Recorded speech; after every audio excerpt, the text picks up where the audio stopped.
Hello friends, कैसे हैं आप सभी का परीक्षालय में स्वागत है। हम लेके आ गए हैं आज फिर से बायोलॉजी का ये सारा टॉपिक देख लेंगे आज। Cell, skeleton system, digestive system और उर्वरक क्षमता, ये सब भी देख लेंगे थोड़ा सा। तो पता है सब लोग को, इन सब से बार बार रिपीट होते हैं क्वेश्चन, कितना इंपॉर्टेंट है एग्ज़ाम के लिए। तो आप लोग प्लीज़ पूरा वीडियो को देखिएगा, बहुत ही अच्छे ढंग से बताने वाले हैं। एक एक चीज़ डिटेल में एकदम पूरा डाइजेस्टिव सिस्टम का पूरा फिगर से हम पूरा डिटेल में बता देंगे यहाँ पे। ऐसा घटना चक्र में कोई नहीं बताया होगा। प्लीज़ आप पूरा वीडियो देखिएगा और अच्छा लगेगा तो लाइक शेयर सब्सक्राइब कर दीजिएगा, अच्छा लगे तो, ठीक है। और कैसा लगा, अगर अच्छा लगे तो कमेंट में लिखना है कि अच्छा लगा है, इससे मोटिवेशन मिलता है, ठीक है। तो अभी हम शुरू करते हैं सेशन को, ठीक है। पूरा वीडियो देखना, ठीक है।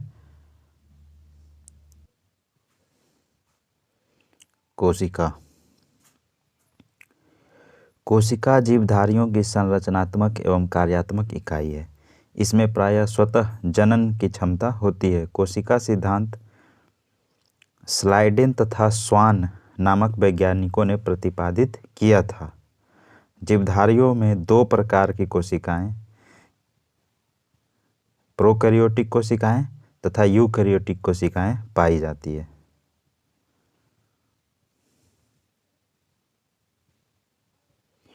प्रोकैरियोटिक कोशिकाओं में केंद्रक, केंद्रक कला, केंद्रिका, कलायुक्त कोशिकांग इत्यादि नहीं पाए जाते हैं। इनमें आनुवांशिक पदार्थ पाया जाता है, परंतु इससे हिस्टोन प्रोटीन संयुक्त नहीं होती है। इसमें राइबोसोम उपस्थित होता है। इस प्रकार की कोशिकाएं जीवाणुओं एवं नीलहरित शैवालों में पाई जाती है।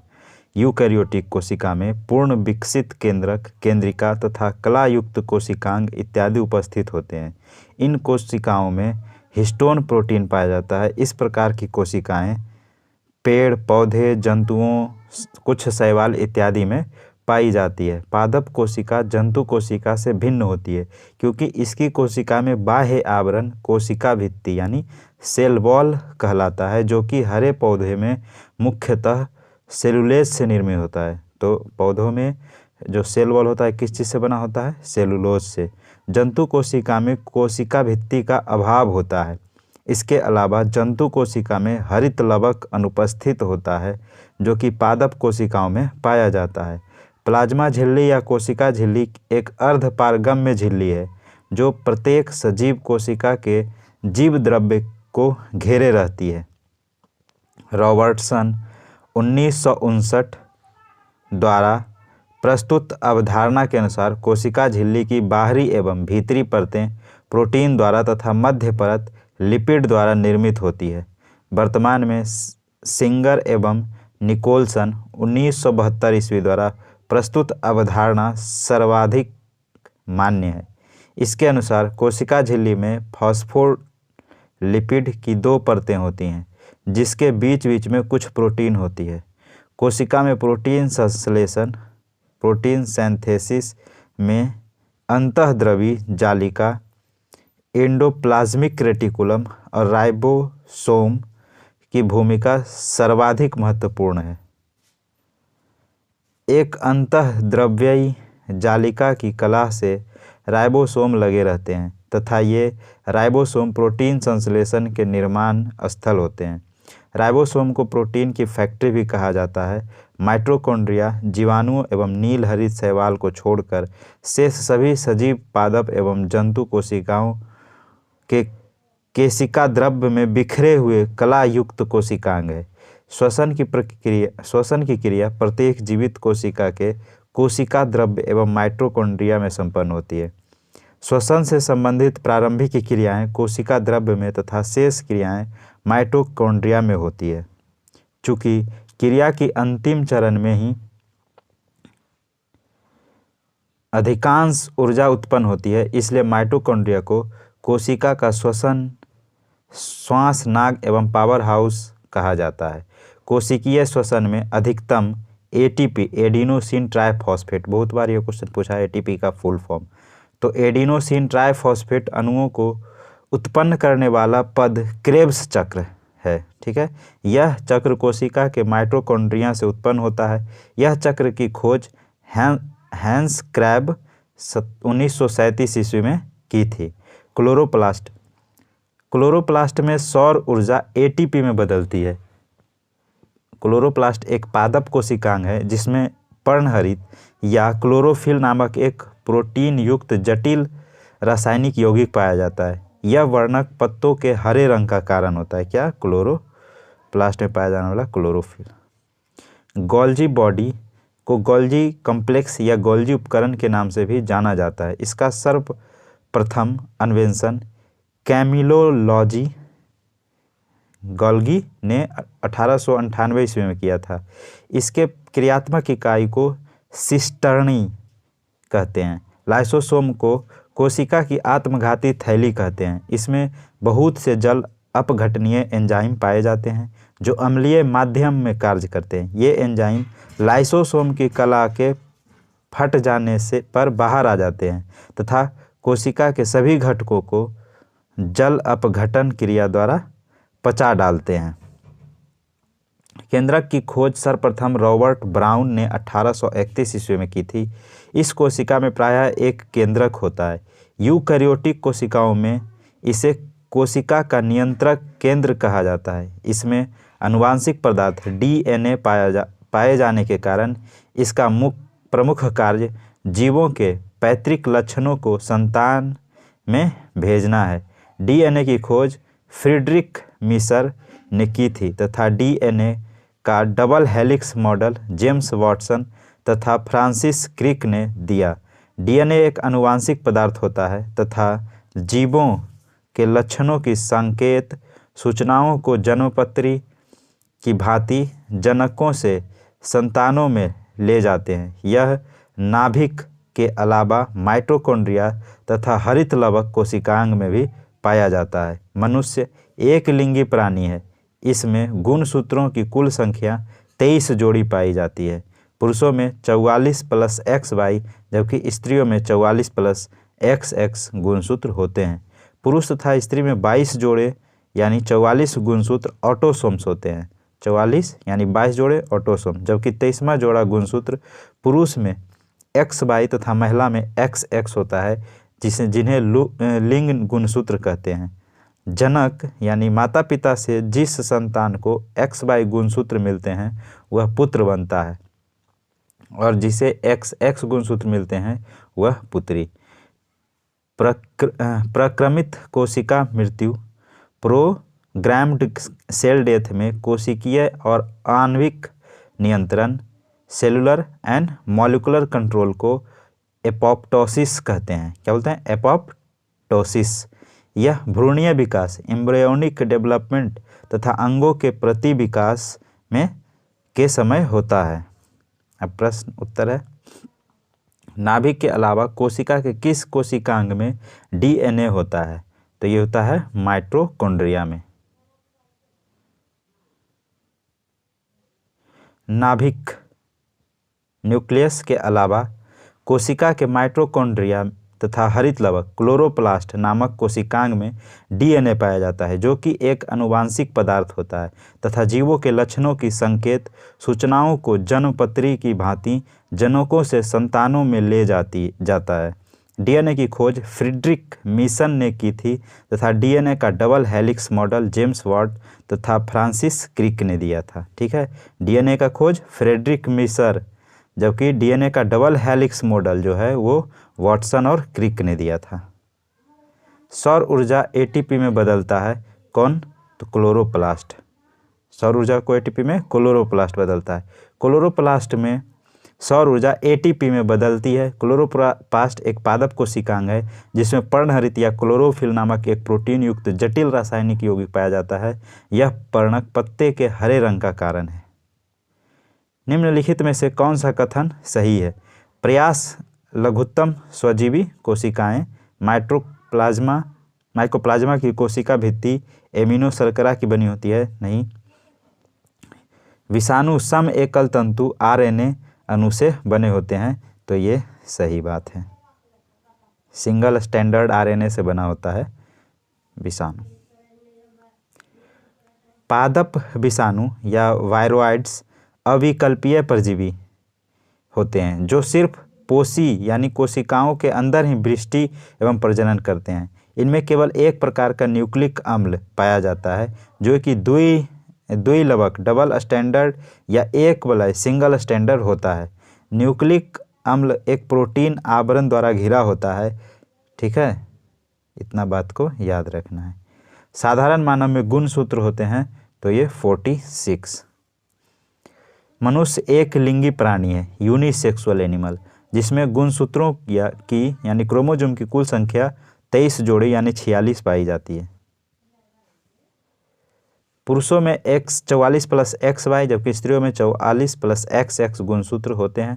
पुरुष तथा स्त्री में 22 जोड़े गुणसूत्र जिसे ऑटोसोम कहते हैं, जबकि 23वां जोड़ा गुणसूत्र XY पुरुष में और महिला में XX होता है, जिन्हें लिंग गुणसूत्र कहते हैं। जनक से संतान को XY अगर मिलता है तो वह पुत्र बनता है और XX मिलता है तो वह पुत्री बनती है। मानव शरीर के कोशिकाओं में पाए जाने वाले गुणसूत्र जोड़ों की संख्या है 23। जीवों में अत्यधिक विविधता का कारण है उत्परिवर्तन। क्या है? उत्परिवर्तन। वैज्ञानिकों का एक समूह जिसने प्रकृतिवाद के सिद्धांत को आधुनिक रूप दिया, इसे नव डार्विनवादी कहते हैं। आधुनिक नव डार्विनवादियों के अनुसार जीनों में साधारण परिवर्तनों के उपरांत नए जीव बनते हैं, जिससे उनमें विभिन्नताएं बढ़ जाती है। इन परिवर्तनों को उत्परिवर्तन कहते हैं। ये परिवर्तन स्पष्टतः वंशागत होते हैं तथा पीढ़ियों में वरण द्वारा नई जातियों की उत्पत्ति होती है। निम्न में से किसमें लिंग गुणसूत्र नहीं होते हैं? तो लिंग गुणसूत्र छिपकली में नहीं होता है। किसमें लिंग गुणसूत्र नहीं होता है? छिपकली में। छिपकली की अनेक प्रजातियां सहित अनेक सरीसृपों में लिंग गुणसूत्र नहीं होती हैं। इनमें लिंग निर्धारण पर्यावरणीय ताप से होता है। ठीक है। पादप कोशिका जंतु कोशिका से किस प्रकार भिन्न होता है? जो पादप कोशिका होता है उसमें सेल वॉल यानी कोशिका भित्ति होती है, जबकि जंतु में ये नहीं होता है। पादप कोशिका जंतु से भिन्न होता है क्योंकि इसमें की कोशिका में बाह्य आवरण सेल वॉल कोशिका भित्ति पाया जाता है, जो कि हरे पौधों में मुख्यतः सेलुलोज से निर्मित होता है। जंतु कोशिका में कोशिका भित्ति का अभाव होता है। इसके अलावा हरे पौधे की कोशिकाओं में हरित लवक पाया जाता है, जबकि जंतु कोशिकाओं में इसका अभाव होता है। जंतु कोशिकाओं में निम्न में से क्या अनुपस्थित होता है? तो जंतु कोशिकाओं में सेलुलोज की कोशिका भित्ति नहीं होती है। जैव कोशिका का कौन सा भाग पावर हाउस कहलाता है? तो power house of the cell mitochondria को कहा जाता है। माइटोकॉन्ड्रिया जीवाणु एवं नीलहरित शैवाल के छोड़कर शेष सभी सजीव पादप एवं जंतु कोशिकाओं में पाए जाते हैं। श्वसन की क्रिया प्रत्येक जीवित कोशिका के कोशिका द्रव्य एवं माइटोकॉन्ड्रिया से उत्पन्न होती है। श्वसन संबंधी प्रारंभिक क्रियाएं कोशिका द्रव्य में होती है तथा शेष क्रियाएं माइटोकॉन्ड्रिया में होती है। चूँकि क्रिया के अंतिम चरण में ही अधिकांश ऊर्जा उत्पन्न होती है, इसलिए माइटोकॉन्ड्रिया को कोशिका का श्वसन नांग या पावर हाउस कहा जाता है। निम्न में से किस कोशिकांग को कोशिका का पावर हाउस कहते हैं? तो ये माइटोकॉन्ड्रिया को कोशिका का पावर हाउस कहते हैं। कोशिका का शक्ति स्रोत क्या है? तो ये माइटोकॉन्ड्रिया। प्लाज्मा झिल्ली बनी होती है किस चीज़ से? प्रोटीन से और लिपिड से। किस चीज़ से? प्लाज्मा झिल्ली प्रोटीन तथा लिपिड से बना होता है। प्लाज्मा झिल्ली या कोशिका झिल्ली पारगम्य सजीव झिल्ली है जो प्रत्येक सजीव कोशिका के जीव द्रव्य को घेर कर रखती है। रॉबर्टसन द्वारा प्रस्तुत अवधारणा के अनुसार कोशिका झिल्ली की बाहरी एवं भीतरी परतें प्रोटीन द्वारा तथा मध्य वाली परत का निर्माण लिपिड द्वारा होता है। वर्तमान में कोशिका झिल्ली की संरचना से संबंधित सिंगर एवं निकोलसन द्वारा प्रस्तुत अवधारणा सर्वाधिक मान्य है। इसके अनुसार कोशिका झिल्ली में फॉस्फोलिपिड की 2 परतें होती है, जिसके बीच बीच में कुछ परतें होती है। प्रोटीन संश्लेषण में निम्न कोशिकांगों में से किनकी भूमिका सबसे अधिक महत्वपूर्ण है? तो ये अंतःद्रव्यीय जालिका और राइबोसोम, अंतःद्रव्यीय जालिका और राइबोसोम। कोशिका में प्रोटीन संश्लेषण में अंतःद्रव्यीय जालिका और राइबोसोम की भूमिका सर्वाधिक महत्वपूर्ण है। एक अंतःद्रव्यीय जालिका की कला से राइबोसोम लगे रहते हैं तथा ये राइबोसोम प्रोटीन संश्लेषण के निर्माण स्थल होते हैं।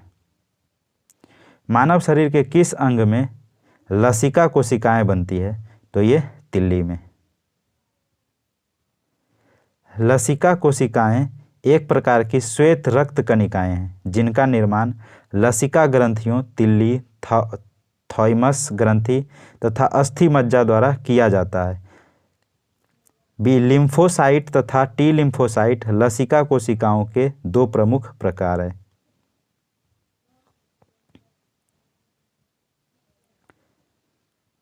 स्तंभ कोशिका अनुसंधान के क्षेत्र में नवीनतम विकास के संदर्भ में निम्नलिखित कथनों पर विचार कीजिए।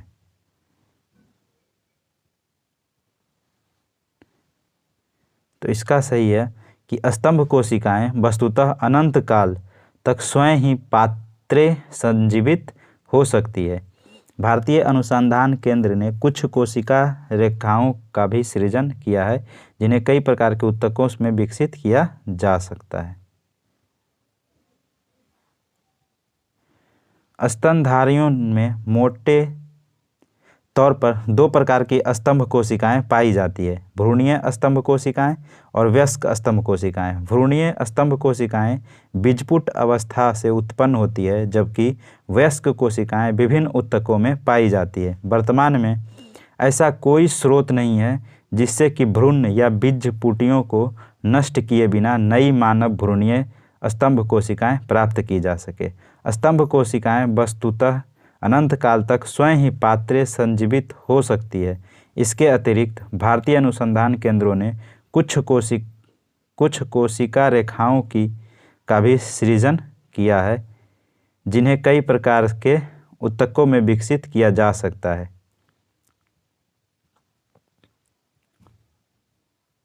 निम्नलिखित में से कौन सा कथन प्राणियों में स्तंभ कोशिकाओं के प्रत्यारोपण के संदर्भ में असत्य है? तो ये प्राणी में जीवन भर स्वयं गुणन करती है, तो ये सही है। ये अंगों के क्षतिग्रस्त ऊतकों को मरम्मत करती है, तो ये भी सही है। और ये एक या अधिक प्रकार के विशिष्ट कोशिकाओं का बनाने का क्षमता रखती है, तो ये भी सही है। जबकि ये केवल भ्रूणियों में पाया जाता है, ये गलत है। इस तरह ये हमारा राइट आंसर है। स्तंभ कोशिका यानी स्टीम सेल एक विभाजनशील कोशिका होती है जिसमें स्वतः विभाजन की प्रक्रिया होती है। यह विभाजित होकर विशिष्ट कोशिकाओं का निर्माण करती है तथा ये अंगों के क्षतिग्रस्त ऊतकों की मरम्मत करती है। स्तंभ कोशिकाएं शरीर के कई अंगों एवं ऊतकों में पाई जाती है। प्रक्रमित कोशिका मृत्यु के कोशिकीय और आणविक नियंत्रण को कहते हैं क्या? एपोप्टोसिस। क्या कहते हैं? एपोप्टोसिस। प्रक्रमित कोशिका मृत्यु में कोशिकीय और आणविक नियंत्रण को एपोप्टोसिस कहते हैं। यह भ्रूणीय विकास तथा अंगों के प्रतिविकास के समय होता है। हमारे तंत्र में अधिकतम एटीपी अणुओं को उत्पन्न करने वाला पद है कौन? क्रेब्स चक्र। क्रेब्स चक्र। श्वसन तंत्र रेस्पिरेटरी सिस्टम में अधिकतम एटीपी अणुओं को उत्पन्न करने वाला पद क्रेब्स चक्र है। यह चक्र कोशिका के माइटोकॉन्ड्रिया में संपन्न होता है। यह चक्र का खोज हैंस क्रैब ने 1937 में की थी। आनुवांशिकता। सजीवों के वे लक्षण जो एक पीढ़ी से दूसरे पीढ़ी में प्रसारित होते हैं वंशागत या आनुवांशिक लक्षण कहलाते हैं। आनुवांशिक लक्षणों के एक पीढ़ी से दूसरे पीढ़ी में जाने अर्थात प्रसारित होने की प्रक्रिया आनुवांशिकता कहलाती है, हेरेडिटी कहलाती है। अनुवांशिकता की खोज ग्रेगर जॉन मेंडल ने की थी। ये ऑस्ट्रेलिया देश के ब्रुन नामक शहर में पादरी थे। इन्हें आधुनिक अनुवांशिकी का पिता, मॉडर्न जेनेटिक्स के फादर ऑफ मॉडर्न जेनेटिक्स कहते हैं। इन्होंने उद्यान मटर के पौधे में 7 लक्षणों की तुलनात्मक विभिन्नताओं की वंशागति के लिए संकरण प्रयोग किया तथा उसका विस्तृत अध्ययन किया। इनके प्रयोग से संबंधित निम्नलिखित नियम है: प्रभाविकता का नियम, लॉ ऑफ डोमिनेंस, और पृथक्करण का नियम, लॉ ऑफ सेग्रीगेशन, और तीसरा है स्वतंत्र अपव्यूहन का नियम, लॉ ऑफ इंडिपेंडेंट असॉर्टमेंट। जीवों में आनुवांशिक लक्षण यानी क्रोमोसोम द्वारा संतान में ले जाए जाते हैं। ये न्यूक्लिक प्रोटीन के बने होते हैं। क्रोमोसोम का नाम सर्वप्रथम बाल्डेयर ने 1818 ईस्वी में प्रस्तुत किया था। क्रोमोसोम पर स्थित डीएनए की बनी ऐसी अति सूक्ष्म संरचनाएं जो आनुवांशिक लक्षणों का धारण एवं उनका एक पीढ़ी से दूसरे पीढ़ी में स्थानांतरण कर। जिन जीवों के शरीर में आनुवांशिकता की मूलभूत इकाई है। सामान्यतः किसी भी प्रजाति में गुणसूत्रों की संख्या निश्चित व स्थिर रहती है। गुणसूत्रों की संख्या आयु अथवा वजन के साथ परिवर्तित नहीं होती है। किसी भी जीव के डीएनए में विद्यमान समस्त जीनों का अनुक्रम जीनोम कहलाता है। जीनोम के सभी गुणसूत्रों का संरचनात्मक एवं प्रकार्यात्मक संगठन जीनोम चित्रण कहलाता है। प्लवमान जीन या जिम्पिंग जीन के सिद्धांत का प्रतिपादन बारबरा मैकलिनटॉक ने किया था। इस खोज के लिए उन्हें चिकित्सा विज्ञान के क्षेत्र में नोबेल पुरस्कार से सम्मानित किया गया था। इन्होंने मक्का के पौधे पर अपना अनुसंधान किया था। अध्ययन के तौर पर इन्होंने देखा कि जिम्पिंग जीन्स द्वारा जो आनुवांशिक परिवर्तन होते हैं उससे मक्का के दाने पर कुछ धब्बे या स्पॉट्स पड़ जाते हैं। नए प्रयोग के आधार पर यह निष्कर्ष निकाला गया कि सभी कोशिकाओं में डीएनए के खंड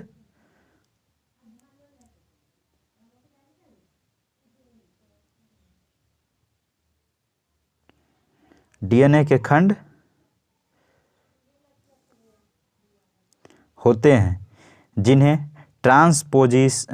ट्रांसपोजेबल तत्व या ट्रांसपोजेन कहते हैं, जिनका विकास की प्रक्रिया में महत्वपूर्ण योगदान है। जीव कोशिकाओं में 2 प्रकार के न्यूक्लिक अम्ल डीएनए व आरएनए होते हैं। ये न्यूक्लियोटाइड के बहुलक हैं, अर्थात ये बहुत से न्यूक्लियोटाइड से मिलकर बनते हैं। प्रत्येक न्यूक्लियोटाइड 3 अणुओं से मिलकर बनता है: नाइट्रोजनी बेस जिसे यूरिन एवं पिरिमिडिन, फिर पेंटोज शुगर और फॉस्फेट। ये 3 चीज से मिलकर प्रत्येक न्यूक्लियोटाइड बनते हैं। प्यूरिन बेस या एडेनिन तथा ग्वानिन डीएनए तथा आरएनए दोनों में समान होते हैं। पिरिमिडिन बेस आरएनए में साइटोसिन या यूरेसिल, जबकि डीएनए में साइटोसिन तथा थाइमिन होते हैं। डीएनए में डीऑक्सीराइबोज तथा आरएनए में राइबोज शर्करा होती है। यह एक गलत धारणा है कि डॉक्टर जेम्स वाटसन और doctor Francis Crick, MHF Wilkins तथा फ्रैंकलिन नामक वैज्ञानिकों ने डीएनए की खोज की। वस्तुतः इन वैज्ञानिकों ने एक्सरे विश्लेषण द्वारा 1953 ईस्वी में डीएनए का कुंडलीकार विन्यास प्रस्तुत किया था। वास्तव में डीएनए की पहचान सर्वप्रथम 1869 ईस्वी में स्विस रसायन शास्त्री फ्रेडरिक मीसर ने की थी। सामान्यतः डीएनए से आरएनए की कॉपी बनती है। यह प्रक्रिया अनुलेखन या ट्रांसक्रिप्शन कहलाती है। कुछ वायरस में आरएनए से डीएनए की कॉपी बनती है। यह प्रक्रिया रिवर्स ट्रांसक्रिप्शन कहलाती है। इस प्रक्रिया में रिवर्स ट्रांसक्रिप्टेड एंजाइम भाग लेते हैं। एक्सरे तकनीक वायरस में लगे व्यक्तियों को अपनी कोशिकाओं के डीएनए में अस्थायी परिवर्तन का खतरा रहता है। ध्यातव्य है कि डीएनए एक न्यूक्लिक अम्ल है जो आनुवांशिक पदार्थ के रूप में कार्य करती है। अब क्वेश्चन आंसर है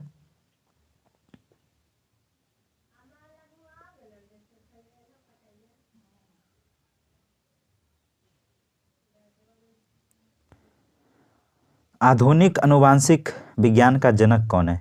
तो आधुनिक आनुवांशिक विज्ञान का जनक किसे बोला जाता है? ग्रेगर जॉन मेंडल को। आनुवांशिकता की खोज ग्रेगर जॉन मेंडल ने की थी, इसके लिए उन्होंने आधुनिक आनुवांशिक विज्ञान का जनक कहा जाता है, फादर ऑफ मॉडर्न जेनेटिक्स। आनुवांशिकता के जनक के रूप में विख्यात वैज्ञानिक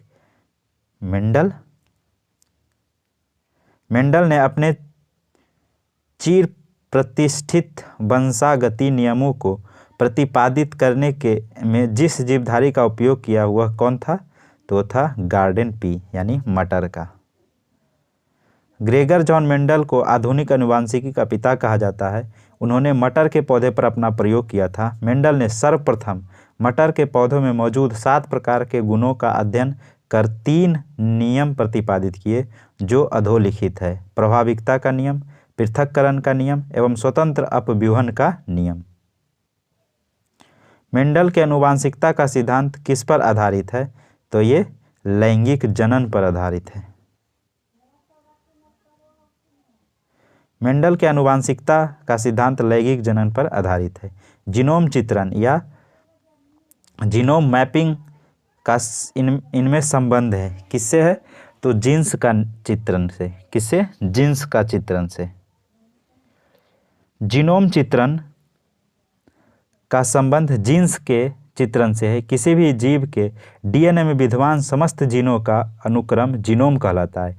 जीनोम के सभी गुणसूत्रों का संरचनात्मक एवं कार्यात्मक संगठन जीनोम चित्रण कहलाता है।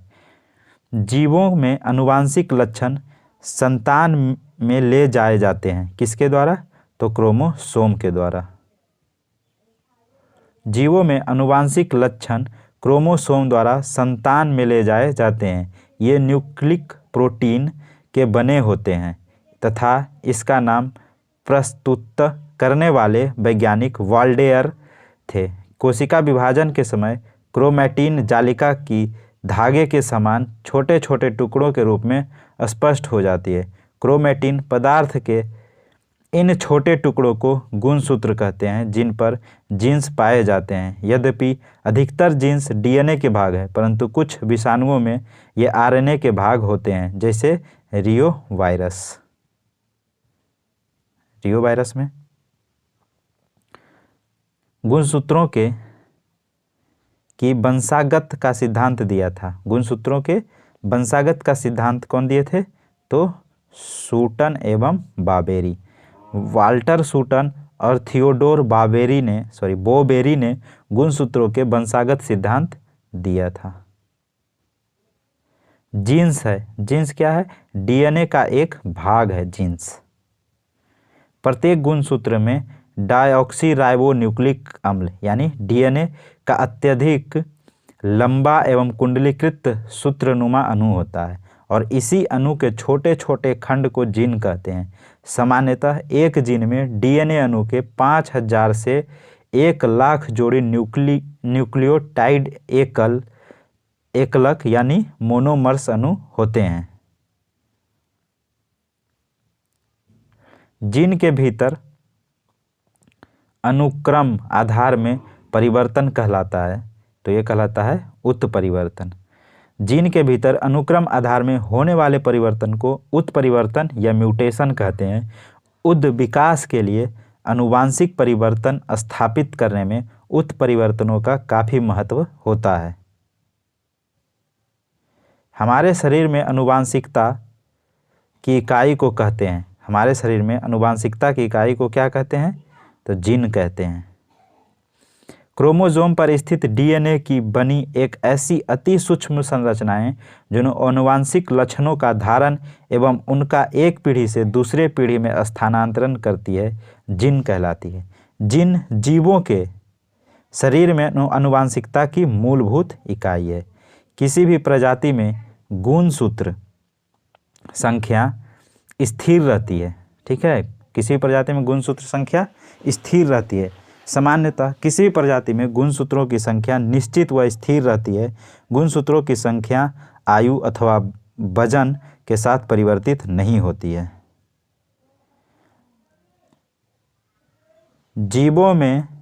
जीव कोशिकाओं में आनुवांशिक लक्षणों के नियंत्रण में निम्नलिखित में से कौन सा उत्तरदायी है? तो वो है डीएनए। जीवों में आनुवांशिक लक्षणों के नियंत्रण में डीएनए उत्तरदायी होता है। अब प्लवमान जीन यानी जिपिंग जीन के सिद्धांत का प्रतिपादन किसने किया था? तो ये बारबरा मैक्लिंटॉक ने किया था प्लवमान जीन के सिद्धांत का प्रतिपादन। प्लवमान जीन या जंपिंग जीन के सिद्धांत के प्रतिपादक बारबरा मैक्लिंटॉक थे, जिन्हें 1983 ईस्वी में इस विशेष अनुसंधान के लिए चिकित्सा विज्ञान के क्षेत्र में नोबेल पुरस्कार से सम्मानित किया गया था। इन्होंने मक्का के पौधे पर आनुवांशिकता का अध्ययन करते समय देखा कि कुछ आनुवांशिक तत्व एक गुणसूत्र में एक स्थान से दूसरे स्थान पर जाने में समर्थ है। अध्ययन के तौर पर इन्होंने देखा कि जंपिंग जीन्स द्वारा जो आनुवांशिक परिवर्तन होते हैं उससे मक्के के दाने पर कुछ धब्बे पड़ जाते हैं। नए प्रयोग के आधार पर यह निष्कर्ष निकला कि सभी कोशिकाओं में डीएनए के खंड होते हैं, जिन्हें ट्रांसपोजेबल तत्व या ट्रांसपोजेजोन कहते हैं, जिनका विकास की प्रक्रिया में महत्वपूर्ण योगदान है। डीएनए में उपलब्ध कौन सा यौगिक एमिनो अम्ल नहीं बनाता है? तो यह है टायरोसिन। टायरोसिन जो है वो अमीनो अम्ल नहीं बनाता है। एडेनिन, गुआनिन और साइटोसिन अमीनो अम्ल बनाते हैं। टायरोसिन एक अतात्विक अमीनो अम्ल यानी नॉन एसेंशियल अमाइनो एसिड है, जो कि स्तनधारियों के शरीर में ही निर्मित होता है। टायरोसिन नामक अमीनो अम्ल डीएनए में मौजूद एक यौगिक है जो कि अमीनो अम्ल नहीं बनाता है। डीएनए एक न्यूक्लिक अम्ल है जो कि जीवों के लक्षणों की संकेत सूचनाओं को जन्मपत्री की भांति जनकों के संतानों में पहुंचाने का कार्य करता है। डीएनए में मौजूद शर्करा होती है डायऑक्सीराइबोज। जीव कोशिकाओं में दो प्रकार की न्यूक्लिक अम्ल होते हैं, डीऑक्सीराइबोज न्यूक्लिक अम्ल अर्थात डीएनए तथा राइबो न्यूक्लिक अम्ल अर्थात आरएनए। प्रत्येक न्यूक्लिक अम्ल के संयोजन में 4 प्रकार के न्यूक्लियोटाइड अनुभाग लेते हैं। डीएनए एक मुख्यतः केंद्रक में होता है। इसके न्यूक्लियोटाइड अणुओं में शर्करा, डीऑक्सीराइबोज तथा नाइट्रोजनीय समाक्षार एडेनिन, गुआनिन, थाइमिन व साइटोसिन होता है। इसके विपरीत आरएनए मुख्यतः कोशिकाओं के साइटोसॉल में होता है और इसके न्यूक्लियोटाइड अणुओं में शर्करा, राइबोसोम तथा नाइट्रोजनीय समाक्षार एडेनिन, गुआनिन और यूरेसिल व साइटोसिन होता है। डीएनए की खोज किसने की? तो डीएनए की खोज ऐसे बोले तो James Watson and Francis Crick ने इसका डबल हेलिक्स मॉडल दिया था, जेम्स वाटसन और फ्रांसिस क्रिक ने। जबकि खोजा कौन था? तो जोहानसन। कौन खोजा था? जोहानसन। और ये दिया था double helix model. Double helix model कौन दिया था? तो James Watson and Francis Crick, और खोज किया था जोहानसन ने। यह गलत धारणा है कि जेम्स वाटसन और फ्रांसिस क्रिक, MHF बिलिंग्स तथा फ्रैंकलिन नामक वैज्ञानिक डीएनए की खोज की थी। वस्तुतः इन वैज्ञानिकों ने एक्सरे संश्लेषण द्वारा 1953 में डीएनए का कुंडलीकार विन्यास प्रस्तुत किया था। वास्तव में डीएनए की पहचान सर्वप्रथम 1869 ईस्वी में स्विस रसायन शास्त्री फ्रेडरिक मिशर ने की थी। डीएनए कि द्विकुंडलिनी संरचना किसके द्वारा की गई थी? तो ये द्विकुंडलिनी संरचना वाटसन तथा क्रिक द्वारा की गई थी। James Watson, Francis Crick, MHF Wilkins तथा फ्रैंकलिन नामक वैज्ञानिकों ने एक्सरे विश्लेषण द्वारा DNA की द्विकुंडलिनी संरचना प्रस्तुत की। इसके अनुसार एक पीढ़ी के भांति DNA का अणु सीधा नहीं होता है, बल्कि एक सीढ़ी के भांति है बल्कि सर्पिलाकार सीढ़ी सदृश अर्थात द्विकुंडलिनी डबल हेलिकल संरचना के रूप में होता है। एक DNA कुंडली में एक पूरा घुमाव 3.4 नैनोमीटर लंबा होता है। इस पूरे घुमाव में 10 क्षारक युग्म होते हैं तथा प्रत्येक क्षारक युग्म परस्पर 0.34 नैनोमीटर की दूरी पर होते हैं। द्विकुंडलित DNA अणु का व्यास 2 नैनोमीटर तथा या 20 एंगस्ट्रम होता है। राइबोजाइम्स होते हैं, क्या होते हैं? तो RNA। राइबोजाइम्स क्या होते हैं? RNA होता है। राइबोज न्यूक्लिक एसिड एंजाइम या राइबोजाइम्स RNA अणु है जो विशिष्ट जैव रासायनिक प्रतिक्रियाओं को उत्प्रेरित करने की क्षमता रखते हैं। RNA के इस उत्प्रेरक गुण कैटालिटिक प्रॉपर्टीज की खोज के लिए थॉमसन R. केच तथा सिडनी ऑल्टमैन को 1989 में नोबेल पुरस्कार प्रदान किया गया था। निम्नलिखित व्यवसाय में लगे व्यक्तियों में कौन से व्यक्ति को अपनी कोशिकाओं के DNA में अस्थायी परिवर्तन का खतरा रहता है? तो इसका हम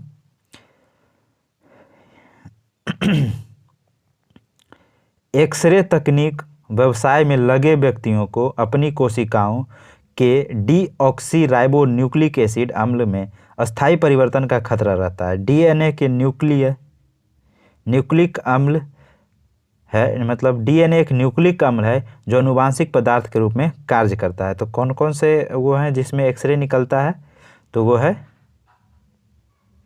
अगर देखा जाए तो एक्सरे तकनीक 2 हो जाएगा आंसर।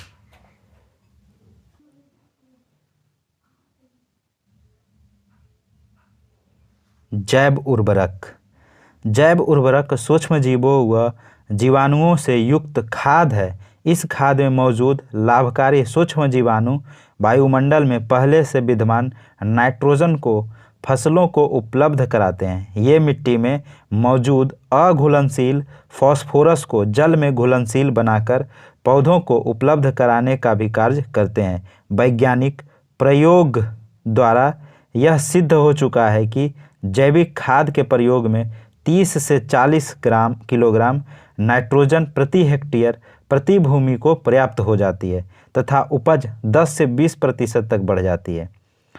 फॉस्फोबैक्टीरिया तथा माइकोराइजा नामक जैव उर्वरकों के प्रयोग से खेत में फास्फोरस की उपलब्धता में 20 से 30% की बढ़ोतरी होती है। जैविक खाद के प्रयोग से पर्यावरण सुरक्षित रहता है। इससे फसलों में मृदाजन्य रोग नहीं होते तथा खेत में लाभकारी सूक्ष्म जीवों की संख्या बढ़ती है। अध्ययन की सुविधा हेतु जैव उर्वरकों को निम्नलिखित 4 भागों में बांटा जा सकता है। पहला है नाइट्रोजन स्थिरीकरण करने वाले जैव उर्वरक राइजोबियम, एजोटोबैक्टर, एजोसीप्लिरिलम, एसेटोबैक्टर, नील हरित शैवाल तथा एजोला। फास्फोरस घुलाने वाले उर्वरक वैसिलस, स्यूडोमोनास, एस्परजिलस होता है। और कंपोस्टिंग एक्सीलरेटर कौन होता है? तो सेलुलोलिटिक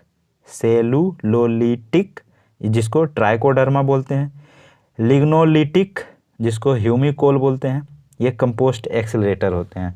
पौधे की वृद्धि को प्रोत्साहित करने वाले राइजोबैक्टीरिया स्यूडोमोनास की प्रजाति है। ठीक है, किसकी? स्यूडोमोनास की। नील हरित शैवाल एजोला का सहचारी है और इसे साथ में मिलाने से अच्छी उर्वरता प्राप्त होती है। नील हरित शैवाल ब्लू ग्रीन एल्गी एक सूक्ष्म प्रोकैरियोटिक शैवाल होते हैं, जबकि एजोला एक जलीय फर्न है। इसकी पत्तियों कि पृष्ठीय सतह पर पाई जाने वाली गुहिकाओं में रहने वाले साइनोबैक्टीरिया एनाबीना एजोली की मदद से यह नाइट्रोजन का स्थिरीकरण कर उपज क्षमता की वृद्धि में सहायक होते हैं। दलहनी फसलों यथा मटर, चना, सेम, अरहर आदि की मूल ग्रंथियों में विभिन्न प्रकार के जीवाणु पाए जाते हैं जो कि नाइट्रोजन स्थिरीकरण में सहायक होते हैं। धान के खेत में प्रायः नाइट्रोजन की कमी हो जाती है, जिसकी पूर्ति हेतु मुख्यतः यूरिया, नील हरित शैवाल, एजोला आदि का प्रयोग किया जाता है। विभिन्न फसलों में अलग अलग तरह के बैक्टीरिया पाए जाते हैं जो नत्रजन या नाइट्रोजन स्थिरीकरण के लिए उत्तरदायी होते हैं।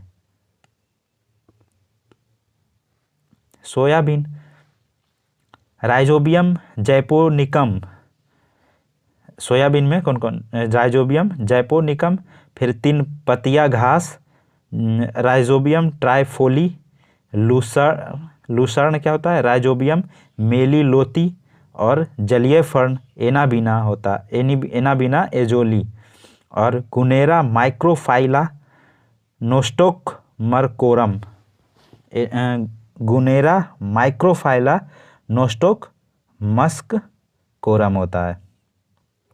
दुधारू पशुओं पर किए गए प्रयोगों से ज्ञात हुआ कि जब इन पशुओं को उनके दैनिक आहार के साथ 1.5 से 2 ग्राम एजोला प्रतिदिन दिया जाता है तो दूध उत्पादन में 15 से 20% वृद्धि दर्ज की जाती है। कंपोस्ट निर्माण के समय गड्ढों में अपशिष्ट पदार्थों की निम्नीकरण प्रक्रिया को केंचुए व अन्य सूक्ष्म जीव जैसे कवक, जीवाणु आदि तेज करने में सहायक होते हैं, न कि धीमा करने में। निम्नलिखित में से किन का प्रयोग जैव उर्वरकता के रूप में किया जाता है? तो इसका आंसर हो जाएगा एजोला और नील हरित शैवाल का। जैव उर्वरकों को निम्न 4 भागों में बांटा गया है। एक नाइट्रोजन स्थिरीकरण करने वाले जैव उर्वरक जैसे राइजोबियम, एजोटोबैक्टर, एजोसिपलिरिलम,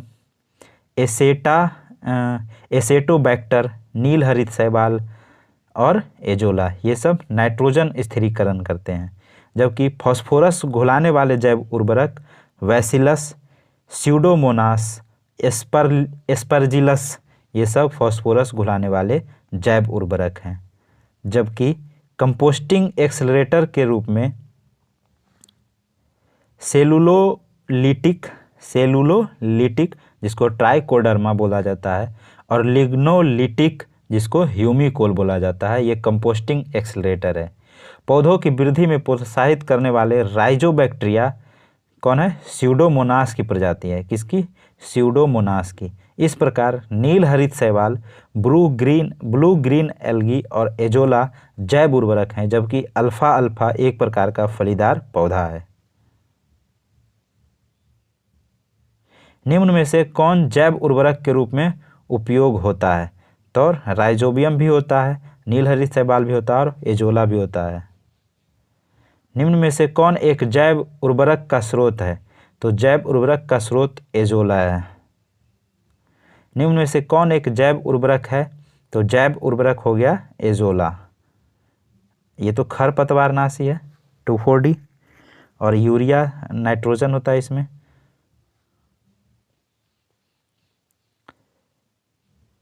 निम्न में से कौन जैव उर्वरक के रूप में प्रयुक्त होते हैं? तो एजोला सही है, नील हरित शैवाल सही है। ठीक है, 1-2 वाला ऑप्शन हो जाएगा, यानी ये होगा या ये होगा। 3 तो अल्फा भी देखे थे, नहीं होगा तो ये नहीं होगा, बी आंसर होगा, लेकिन इसका आंसर गलत दिया है। देखिए निम्नलिखित में से कौन सा एक नाइट्रोजन स्थिरीकरण करने वाले जीव नहीं है? तो माइकोराइजा नाइट्रोजन स्थिरीकरण करने वाला नहीं है, बाकी एनाबीना, नोस्टोक और एजेटोबैक्टर नाइट्रोजन स्थिरीकरण वाले जीव हैं। नोस्टोक, एनाबीना और एजेटोबैक्टर नाइट्रोजन स्थिरीकरण करने वाले जीव हैं, जबकि माइकोराइजा नाइट्रोजन स्थिरीकरण नहीं करता है। माइकोराइजा उच्च वर्गीय पादपों की जड़ों एवं कवकों के बीच सहजीवी संबंध प्रदर्शित करता है।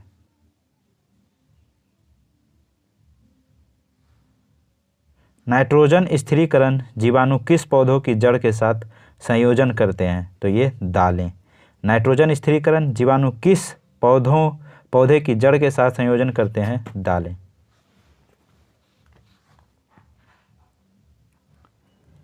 नाइट्रोजन स्थिरीकरण जीवाणु दलहनी फसलों की जड़ों के साथ सहजीवी संयोजन करते हैं। ये वायुमंडलीय नाइट्रोजन का स्थिरीकरण कर उसे अमोनिया में बदलते हैं, जो कि अमोनियम आयनों के रूप में नाइट्रीकरण जीवाणुओं द्वारा ग्रहण कर नाइट्राइट एवं फिर नाइट्रेट आयनों में परिवर्तन कर देती है, जिसे मृदा के माध्यम से पादप ग्रहण करते हैं। पौधे के द्वारा ली जाने वाली नत्रजन का रूप क्या है? पौधे के द्वारा ली जाने वाली नत्रजन रूप नाइट्रेट है। पौधे के द्वारा ली जाने वाली नत्रजन का रूप नाइट्रेट है। नाइट्रेट नाइट्रोजन का वह रूप है जो पौधों की वृद्धि एवं विकास के लिए सर्वाधिक उपयोगी है। यह जल में आसानी से घुल जाता है।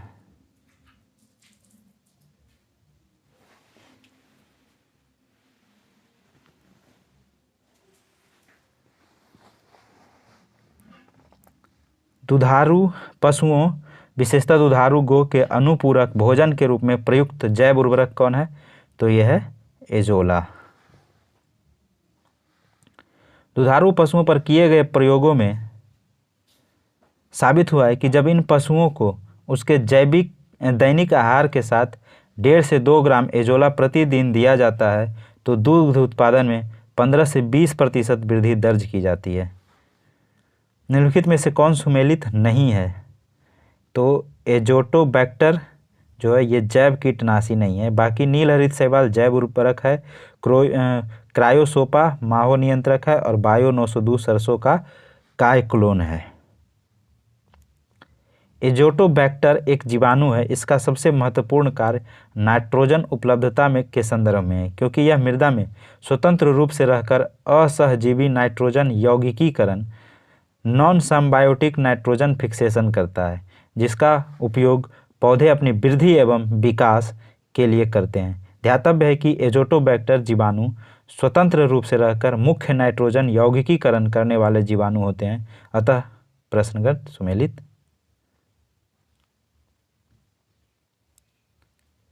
निम्न में से किस फसल में नील हरित शैवाल मुख्यतः जैव उर्वरक के रूप में प्रयोग होते हैं? तो ये धान के खेत में। विभिन्न फसलों में जैव उर्वरक बायोफर्टिलाइजर के रूप में सूक्ष्म जीवों जैसे एजोटोबैक्टर, एजोसिप्लिरम, राइजोबियम, नील हरित शैवाल और फॉस्फेट सोलुबिलाइजिंग बैक्टीरिया का प्रयोग किया जाता है। ये सभी सूक्ष्म जीव विभिन्न प्रक्रियाओं यथा नाइट्रोजन निर्धारीकरण, फॉस्फेट सोल्यूबिलाइजर एवं पौधे वृद्धि तत्वों के उत्पादन द्वारा पौधों के वर्धन को प्रोत्साहित करते हैं। नील हरित शैवाल का उपयोग जैव उर्वरक के रूप में नत्रजन आपूर्ति हेतु मुख्यतः धान के फसल में किया जाता है। नील हरित शैवाल का उपयोग नत्रजन आपूर्ति हेतु किया जाता है किसमें? धान में। निम्न के साथ मिलाने से एजोला एक अच्छा उर्वरक होता है। किसके साथ? तो नील हरित शैवाल के साथ। नील हरित शैवाल साइनोबैक्टीरिया एजोला का सहचारी है और इसे साथ में मिलाने से अच्छी उर्वरता प्राप्त होती है। नील हरित शैवाल ब्लू ग्रीन एल्गी एक अति सूक्ष्म प्रोकैरियोटिक शैवाल होता है, जबकि एजोला एक जलीय फर्न है, एक्वेटिक फर्न, जिसकी पत्तियों की पृष्ठीय सतह पर पाई जाने वाली गुहिकाओं में रहने वाले जीवाणु एनाबिना एजोली की मदद से यह नाइट्रोजन का स्थिरीकरण कर उपज क्षमता में वृद्धि में सहायक होते हैं। एजोला बहुधा जैव उर्वरक के रूप में प्रयोग किया जाता है क्योंकि इसका सहचारी कौन होता है? नील हरित शैवाल। एजोला एक क्या है? जलीय फर्न है, अभी देखे थे। जलीय फर्न जिसे जैव उर्वरक के रूप में प्रयुक्त किया जाता है वो एजोला है।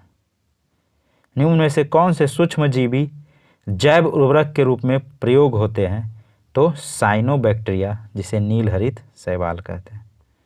निम्न में से कौन से सूक्ष्मजीव जैव उर्वरक के रूप में प्रयोग होते हैं? साइनोबैक्टीरिया, नीलहरित शैवाल। फलोत्पादन में नत्रजन उपयोग क्षमता की वृद्धि की जा सकती है किसके द्वारा?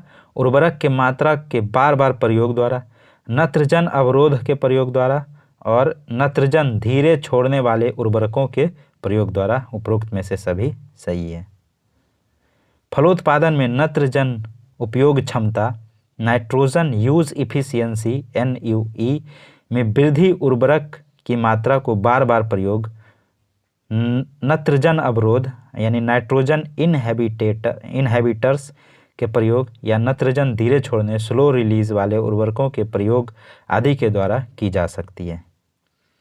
सायोबीन में नत्रजन स्थिरीकरण के लिए जिम्मेदार बैक्टीरिया कौन है? तो राइजोबियम जैपोनिकम। कुछ बैक्टीरिया एवं नीलहरित शैवाल वायुमंडलीय नाइट्रोजन को अमोनिया में अपचयित करने का कार्य करते हैं। इनमें से कुछ हरे पौधे के साथ सहयोगी अथवा सहजीवी के रूप में जीवित रहते हैं। लेगुमाचोसे ग्रंथित बैक्टीरिया राइजोबियम है जो झुंड विशेष के प्राप्त होते हैं। विभिन्न फसलों में अलग अलग तरह के बैक्टीरिया पाए जाते हैं जो नत्रजन स्थिरीकरण के लिए उत्तरदायी होते हैं। सोयाबीन राइजोबियम जैपोनिकम और तीन पतिया घास राइजोबियम ट्राइफोली। लूसर्न राइजोबियम मेलिलोती और जलीय फर्न एनाबिना एजोली। गुनेरा मैक्रोफाइला नोस्टोक मस्कोरम। खेती में बायोचार का क्या उपयोग है?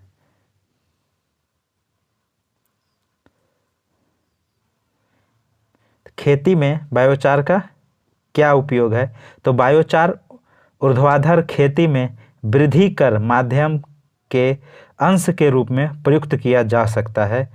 जब बायोचार वृद्धि कर माध्यम के अंश के रूप में प्रयुक्त किया जाता है तो वह नाइट्रोजन यौगिकीकारी सूक्ष्म जीवों की वृद्धि को बढ़ावा देता है। जब बायोचार वृद्धि कर माध्यम के अंश के रूप में प्रयुक्त किया जाता है तब वह वृद्धि कर माध्यम की जल धारण क्षमता को अधिक लंबे समय तक बनाए रखने में सहायक होता है। तो तीनों ऑप्शन सही है। बायोचार उच्च कार्बन युक्त चारकोल का एक रूप है जो मृदा में प्रयुक्त होता है। इसे प्रायः कृषि अपशिष्ट, धान, गेहूं, ज्वार की भूसी, कुक्कुट अपशिष्ट इत्यादि के पायरोलिसिस द्वारा तैयार किया जाता है। इसके उपयोग से मृदा की उर्वरा शक्ति का जल धारण क्षमता तथा फसल उत्पादकता में वृद्धि होती है। बायोचार पर्यावरण अनुकूलन पदार्थ होता है तथा मृदा से ग्रीन हाउस गैस के उत्सर्जन को कम करने में सहायक होता है। जब बायोचार वृद्धि कर माध्यम के अंश के रूप में प्रयुक्त किया जाता है तो वह नाइट्रोजन यौगिकीकारी सूक्ष्म जीवों की वृद्धि को बढ़ा देता है।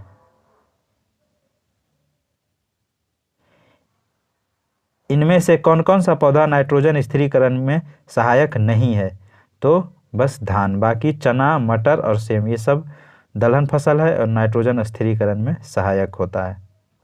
दलहनी फसलें जैसे चना, मटर, सेम, अरहर आदि की मूल ग्रंथियों में विभिन्न प्रकार के जीवाणु पाए जाते हैं जो नाइट्रोजन स्थिरीकरण में सहायक होते हैं। धान के खेती में प्रायः नाइट्रोजन की कमी हो जाती है जिसकी पूर्ति हेतु मुख्यतः यूरिया, नीलहरित शैवाल, एजोला आदि का प्रयोग किया जाता है। 2,4-D है। 2,4-D एक क्या है? एक खरपतवारनाशी है।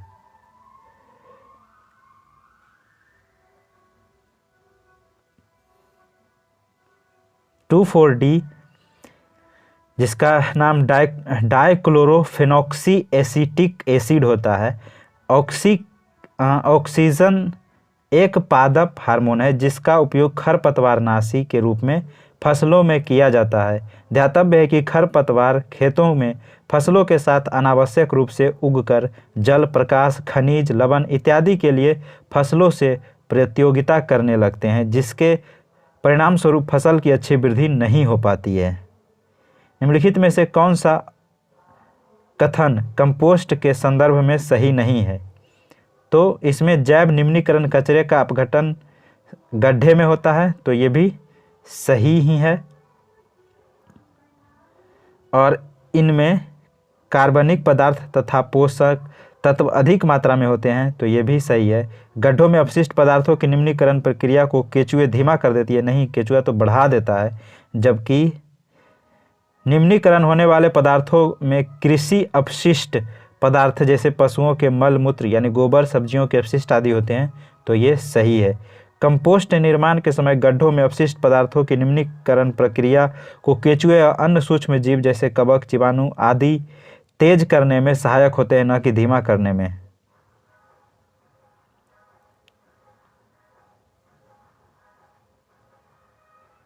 मानव शारीरिकी एवं क्रिया विज्ञान,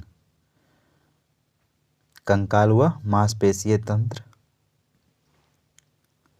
कंकाल व मांसपेशीय तंत्र मानव सहित सभी कशेरुकियों को एक आकृति प्रदान करती है तथा शरीर को सहारा, दृढ़ता व गति करने में सहायक होती है। मानव कंकाल तंत्र मुख्यतः दो भागों में बटा होता है, एक बाह्य कंकाल तंत्र जिसको एक्सोस्केलेटन कहते हैं तथा अंतः कंकाल जिसको इंडोस्केलेटन कहते हैं। बाह्य कंकाल के अंतर्गत बाल, रोम, नाखून आदि आते हैं और अंतः कंकाल के अंतर्गत शरीर के भीतर का अस्थि पंजर, स्केलेटन फ्रेम आता है। अतः अंतः कंकाल का मुख्यतः दो भागों में बांटा गया है, एक अक्षीय कंकाल और एक उपांगीय कंकाल। वयस्क मानव में 206 अस्थियां या बोन्स पाए जाते हैं जो कि कंकाल तंत्र का निर्माण करती है। कंकाल के अक्षीय तथा उपांगीय भागों में अस्थियों की संख्या पृथक होती है। अक्षीय भाग में 80, उपांगीय भाग में 126 अस्थियां होती है। मानव शरीर की सबसे छोटी हड्डी स्टेपीज है जो मनुष्य के कान में पाई जाती है, जबकि सबसे बड़ी हड्डी फीमर है जो जांघ में पाई जाती है। मनुष्य की खोपड़ी में अस्थियों की कुल संख्या 29 होती है। इनमें से 8 मस्तिष्क के चारों ओर का मस्तिष्क खोल अर्थात कपाल बनाती है, क्रेनियम। शेष हड्डियों में से 14 हड्डियां चेहरे का कंकाल बनाती है तथा शेष 6 मध्य कर्ण में कर्ण अस्थियां होती है। हायोइड नामक एक अस्थि मैंडिबल तथा कंठ के बीच जिह्वा के नीचे स्थित रहती है। मनुष्य का कशेरुक दंड या वर्टिब्रल कॉलम, रीढ़ की हड्डी 26 और शिशुओं में 33 छोटी छोटी हड्डियों से बनी होती है जिन्हें कशेरुकियाएँ कहते हैं, वर्टिब्री। गर्दन का पहला कशेरुक एटलस कशेरुक कहलाता है जो गर्दन को सीधे रखता है। ठीक है। मनुष्य के शरीर में पसलियों यानी रिब्स की संख्या 12 जोड़ी अर्थात 24 होती है।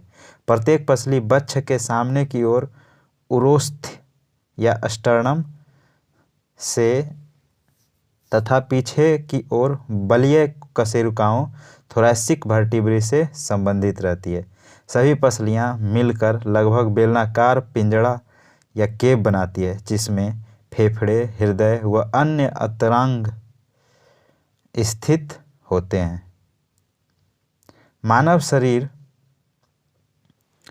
विभिन्न प्रकार के ऊतकों, अंगों तथा अंग तंत्रों में व्यवस्थित लगभग 200 प्रकार की खरबों कोशिकाओं का बना होता है तथा इन सबके सम्मिलित कार्यकी के फलस्वरूप शरीर का अस्तित्व बना रहता है। हमारे शरीर का अधिकतम भार जल से बना है, जिसमें इसकी मात्रा लगभग 60 से 70% होती है।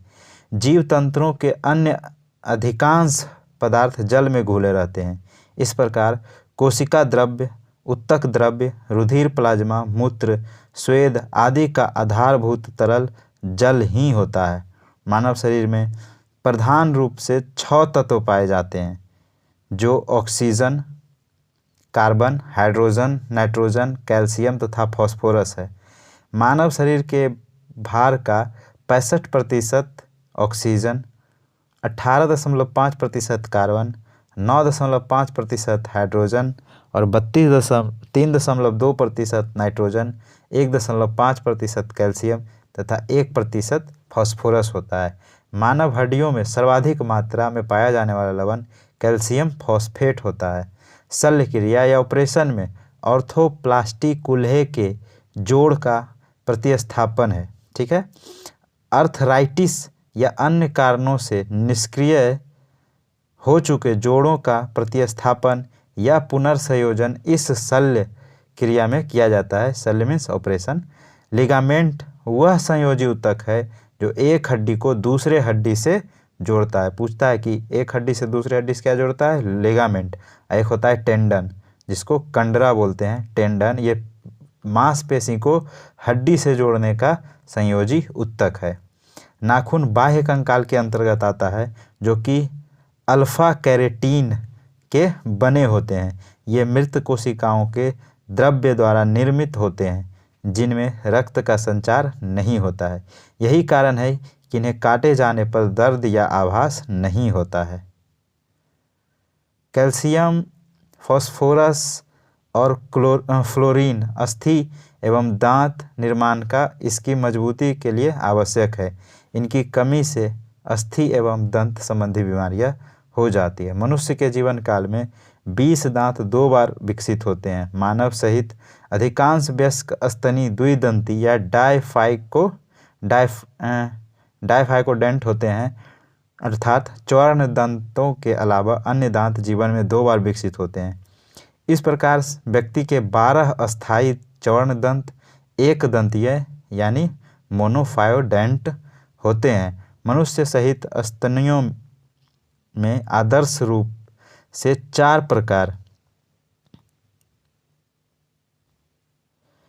प्रकार के दांत होते हैं। ये होता है कृंतक यानी इंसीजर, रदनक जिसको कैनिनाइज, चौर्णक या अग्रचौर्णक, प्रीमोलर तथा चौर्णक मोलर्स। मनुष्य का दंत सूत्र dentine formula I 2/2, C 1/1, PM 2/2, M 3/3। अब ये एक तरफ का ऊपर नीचे का दिया हुआ है। I means incisor, C means canines, PM means premolar, M means molar. अब ये 8/8 यानी 16 दांत एक तरफ होता है, तो उसको मल्टीप्लाई 2 कर दीजिए तो 32 दांत दोनों तरफ हो जाता है। मानव शरीर का सबसे दृढ़ भाग दंतवल्क या इनामेल है। यह दांत के शिखर क्राउन पर अत्यधिक कठोर, सफ़ेद सा एवं चमकीला होता है। यह मुख्यतः कैल्शियम फॉस्फेट या कैल्शियम कार्बोनेट का बना होता है। किसी भारी वस्तु को उठाने की क्षमता के संदर्भ में जबड़े की मांसपेशियां सबसे मजबूत समझी जाती हैं। जबड़े की मांसपेशियां द्वारा 975 पाउंड वजन 2 सेकंड तक उठाने का रिकॉर्ड गिनीज बुक में दर्ज है। स्टर्नम, क्लेविकल और पैटेला, स्कैपुला क्रमशः उरोस्थी, ब्रेस्ट बोन, जत्रुक या हंसुली कॉलर बोन जिसको बोलते हैं, जानू फलक, नी कैप तथा स्कंध फलक शोल्डर ब्लेड से संबंधित अस्थियां हैं। हमारे शरीर का अधिकतम भार बना है किस चीज़ से? तो जल से। हमारे शरीर का अधिकतम भार जल से बना है, जिसमें इसकी मात्रा लगभग 60 से 70% पाई जाती है। एक नवजात बच्चे के शरीर में उसके भार का लगभग 75% भाग जल होता है। एक वयस्क पुरुष के शरीर में उसके भार का 60 से 65%, जबकि वयस्क स्त्री के शरीर में उसके भार का 55 से 60% भाग जल होता है। यह सब प्रकृति का सबसे उत्तम विलायक या सॉल्वेंट होता है। जीव तंत्रों के अन्य अधिकांश पदार्थ जल में घुले रहते हैं। इस प्रकार कोशिका द्रव्य, उत्तक द्रव्य और रुधिर, प्लाज्मा, मूत्र, स्वेद आदि का आधारभूत तरल क्या है? जल है। एक वयस्क मानव शरीर में जल प्रतिशत कितना होता है? तो 65%। मानव शरीर में होता है लगभग 70% पानी। हमारे शरीर का अधिकतम भाग जल से बना है। मानव शरीर में जल की मात्रा 2/3 यानी 70% तक पाई जाती है। मानव शरीर में किस तत्व का प्रतिशत सबसे अधिक है? तो वो है ऑक्सीजन। मानव शरीर में पाया जाने वाला सर्वाधिक प्रतिशत वाला तत्व ऑक्सीजन है जो कि 65% है, जिसके बाद क्रमशः कार्बन 18.5%, हाइड्रोजन 9.5%, नाइट्रोजन 3.2% और कैल्शियम 1.5% एवं फॉस्फोरस 1% का स्थान है। मानव शरीर में सर्वाधिक प्रचुरता में पाया जाने वाला तत्व क्या है? ऑक्सीजन।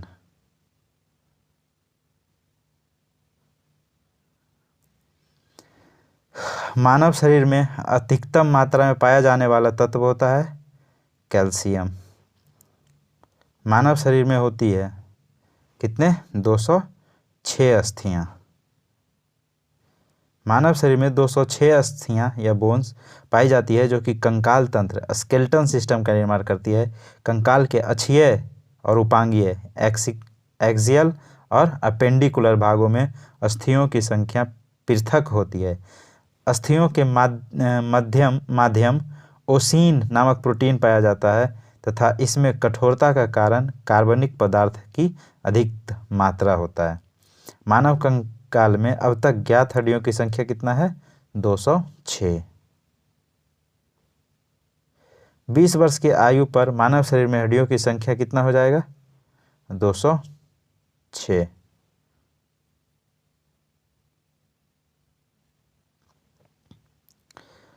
20 वर्ष की आयु पर मानव शरीर में हड्डियों की संख्या 206 होती है, जो मुख्यतः कंकाल तंत्र, दो बृहत भाग अक्षीय उपांगीय यानी एक्सियल और अपेंडिकुलर कंकाल में बांटी होती है। अस्थियां शरीर का 5 ढांचा बनाने में सहायक होती है तथा शरीर के विभिन्न अंगों की रक्षा करने का कार्य करती है। निम्नलिखित में से कौन सा मानव शरीर की सबसे छोटी हड्डी होती है? तो ये स्टेपीज होती है। मानव शरीर की सबसे छोटी हड्डी स्टेपीज होती है जो मनुष्य के कान में पाई जाती है, जबकि मानव शरीर का सबसे बड़ा हड्डी फीमर जो कि थाई में यानी जांघ में पाया जाता है। ठीक है।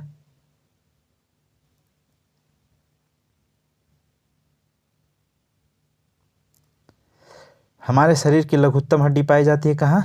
कान में। मनुष्य की खोपड़ी में कुल कितनी अस्थियां होती है? तो ये 28 होता है। मनुष्य की खोपड़ी में स्कल में बोन्स की संख्या 28 होती है, जिसमें 8 मस्तिष्क के चारों ओर मस्तिष्क खोल यानी ब्रेन केस बनाता है, अर्थात कपाल, क्रीमियम बोलते हैं उसको, क्रेनियम। शेष हड्डियों में से 14 हमारे चेहरे का कंकाल बनाती है तथा 6 मध्य कान में उपस्थित होता है जो कि सुनने के में सहायक होती है। हायोइड नामक एक अस्थि जो होता है वो मैंडिबल तथा कंठ के बीच जिह्वा के नीचे स्थित रहती है। निम्नलिखित में से कौन सा लवण मानव हड्डियों में सर्वाधिक पाया जाता है? तो है कैल्शियम फॉस्फेट। कैल्शियम फॉस्फेट जो है लवण मानव हड्डियों में सर्वाधिक मात्रा में पाया जाता है। मनुष्य के शरीर में पसलियों में कितने जोड़े होते हैं? तो पसली 12 जोड़ा होता है। मानव शरीर में पसलियों की संख्या 12 जोड़ी अर्थात 24 होती है। प्रत्येक पसली बच्चे के सामने की ओर स्टर्नम से तथा पीछे की ओर बच्चे कोशिकाएं थोरैसिक वर्टिब्री से सधित रहती है यानी जुड़ी रहती है। पसलियां कमान के भांति झुकी होती है। सभी पसलियां मिलकर लगभग बेलनाकार पिंजरा या केस बनाती है जिसमें फेफड़े तथा हृदय स्थित होते हैं। मानव शरीर में पैर की हड्डी क्या होता है? ठोस होता है। मानव के शरीर में पैर की हड्डी ठोस होती है। मनुष्य की टांग ऊपर से नीचे की ओर क्रमशः जांघ, इसे थाई बोलते हैं, पाया, रस या स्नैक तथा पैर फुट या पेस में बटी होती है। जांघ में सिर्फ एक हड्डी फीमर होती है जो कि शरीर की सबसे लंबी तथा सबसे भारी हड्डी होती है। जांघ में टिबिया तथा फिबुला नामक 2 हड्डियां होती है जंघा में, जबकि पैर में 3 भाग गुल्फ या टेरसस, तलुआ तथा पांदा गुलीला या टोस बोलते हैं होती है।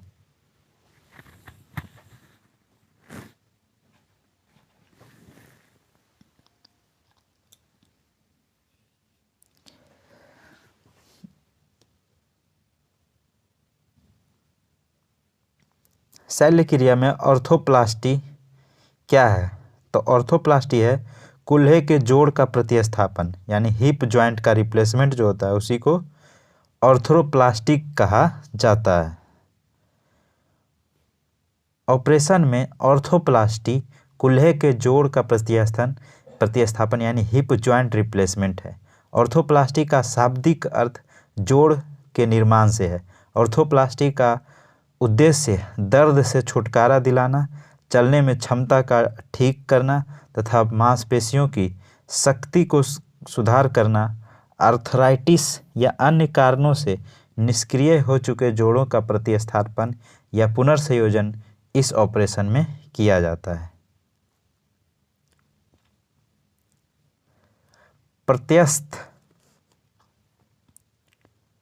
प्रत्यस्थ ऊतक जो हड्डियों को एक साथ पकड़े रहते हैं उन्हें कहते हैं हड्डी से हड्डी। तो क्या बोलते हैं उसको? लिगामेंट।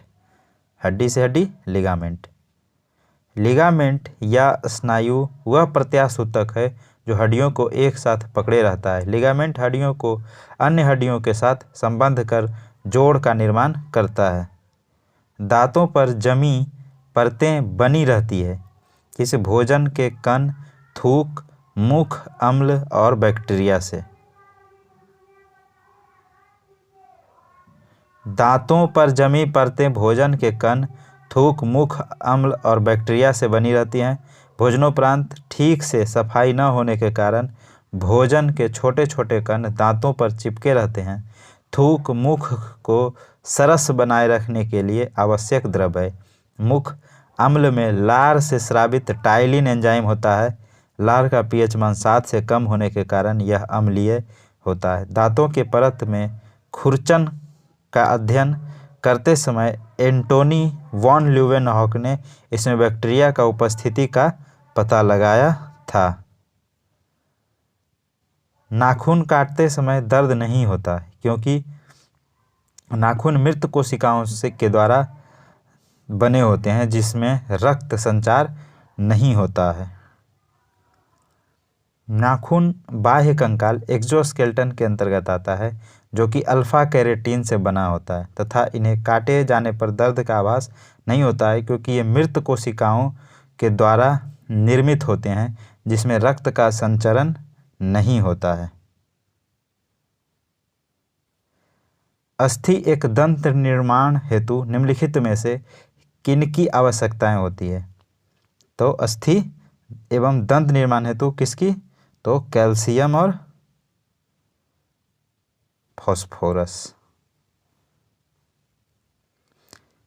कैल्शियम और फास्फोरस अस्थि एवं दंत निर्माण में सहायक होता है। इनकी कमी से अस्थि एवं दंत संबंधी बीमारियां हो जाती है।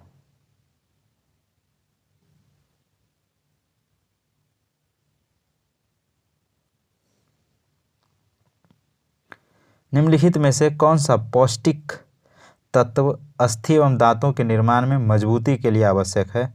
तो वह है आयोडीन। कैल्शियम फास्फोरस और नहीं है पूछ रहा है ना। कैल्शियम फास्फोरस और फ्लोरीन अस्थि एवं दांत निर्माण में सहायक होता है। इनकी कमी से अस्थि एवं दांत संबंधी बीमारियां हो जाती है। लेकिन आयोडीन थायराइड ग्रंथि के नियंत्रण में उपयोग में आता है। मनुष्य के जीवन काल में कितने दांत 2 बार विकसित होते हैं? तो वह है 20 दांत। मनुष्य के जीवन काल में 20 दांत 2 बार विकसित होते हैं। मानव सहित अधिकांश वयस्क स्तन द्विदंती या डायफायोडेंट होते हैं, अर्थात चर्ण दंतों के अलावा अन्य दांत जीवन में 2 बार विकसित होते हैं। इस प्रकार हमारे 12 अस्थायी चर्ण दंत या एक दंतीय मोनोफायोडेंट होता है। हमारे मुंह में आदर्श रूप से 4 प्रकार के दंत होते हैं। एक कृदंत या इंसीजर्स, रदनक जिसको कैनेनाइज बोलते हैं, अग्रचौर्णक जिसको प्रीमोलर, और एक चौर्णक जिसको मोलर बोलते हैं। निम्नलिखित में से कौन हमारे शरीर का सबसे दृढ़ भाग है? तो हमारे शरीर का सबसे दृढ़ भाग दंतवल्क जिसको इनामेल बोलते हैं। हमारे शरीर का सबसे दृढ़ भाग दंतवल्क है, इनामेल है, जो दांत के शिखर यानी क्राउन पर अत्यधिक कठोर, हार्ड, सफ़ेद सा एवं चमकीला होता है। यह मुख्यतः कैल्शियम फॉस्फेट तथा कैल्शियम कार्बोनेट का बना होता है। फौलाद से टकराने पर इसमें से चिंगारी निकलती है। मानव शरीर में सबसे मजबूत मांसपेशियां कहाँ पाई जाती है? तो सबसे मजबूत मांसपेशियां जबड़े में पाई जाती है।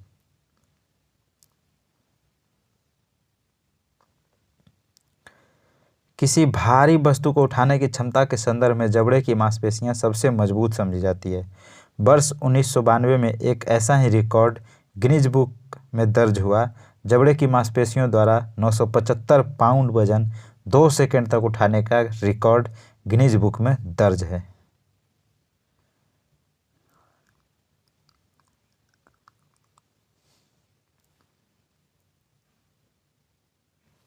डायरेक्ट इसका देख लेते हैं।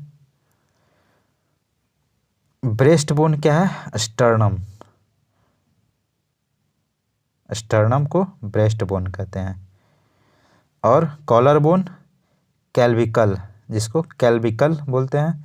और की बोन या नी बोन पटेला को बोलते हैं, जो घुटना के पास होता है ना चक्री गोल गोल जैसा, उसको पटेला बोलते हैं। और स्टर्नम, इसको ना स्टर्नम को ना टाई बोन भी कहते हैं, जो सीधा रहता है हमारे सीधा रहता है ना छाती के बीच में। और शोल्डर बोन स्कैपुला को बोलते हैं। अभी इसको देख लिए हम लोग ऊपर में, ब्रेस्ट बोन, कॉलर बोन, नी बोन, शोल्डर बोन, सब अभी ऊपर देख लिए, सेम क्वेश्चन। अब देखिए पाचन तंत्र।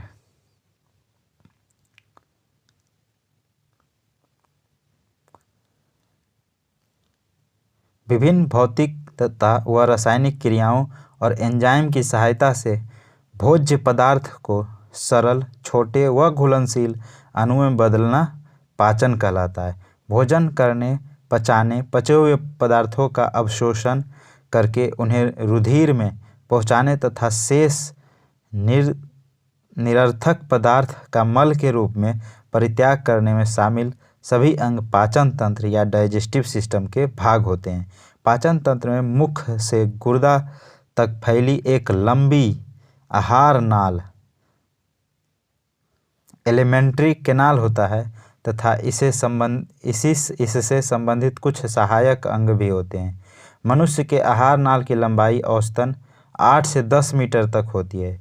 मुख ग्रासन गुहा या ब्यूको फायरोजेनल कैविटी, ग्रास नली, एओसेफेगस, अमाशय, स्टोमक तथा आंत इंस्टेंटाइन आहार नाल के प्रमुख भाग होते हैं।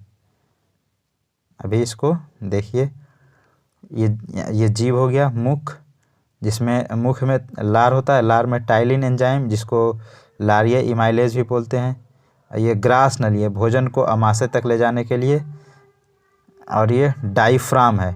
डायफ्राम का क्या काम होता है ना, बेसिकली डायफ्राम का काम होता है जब ये श्वास लेते हैं ना, तो हमारे अंदर का जो प्रेशर होता है उसको कंट्रोल करता है। तो ये जब हम श्वास अंदर की ओर लेते हैं तो डायफ्राम क्या होता है, फैल जाता है, और जब हम श्वास छोड़ते हैं तो पुनः अपने स्थान पे आ जाता है। ये डायफ्राम होता है ये। और ये अमाशय मतलब स्टोमक हो गया, इसमें HCl होता है, जिसका HCl का जो pH वैल्यू होता है वो हाईली एसिडिक होता है। और पेप्सिन एंजाइम है, और प्रोटीन का पाचन में अमाशय से निकलता है।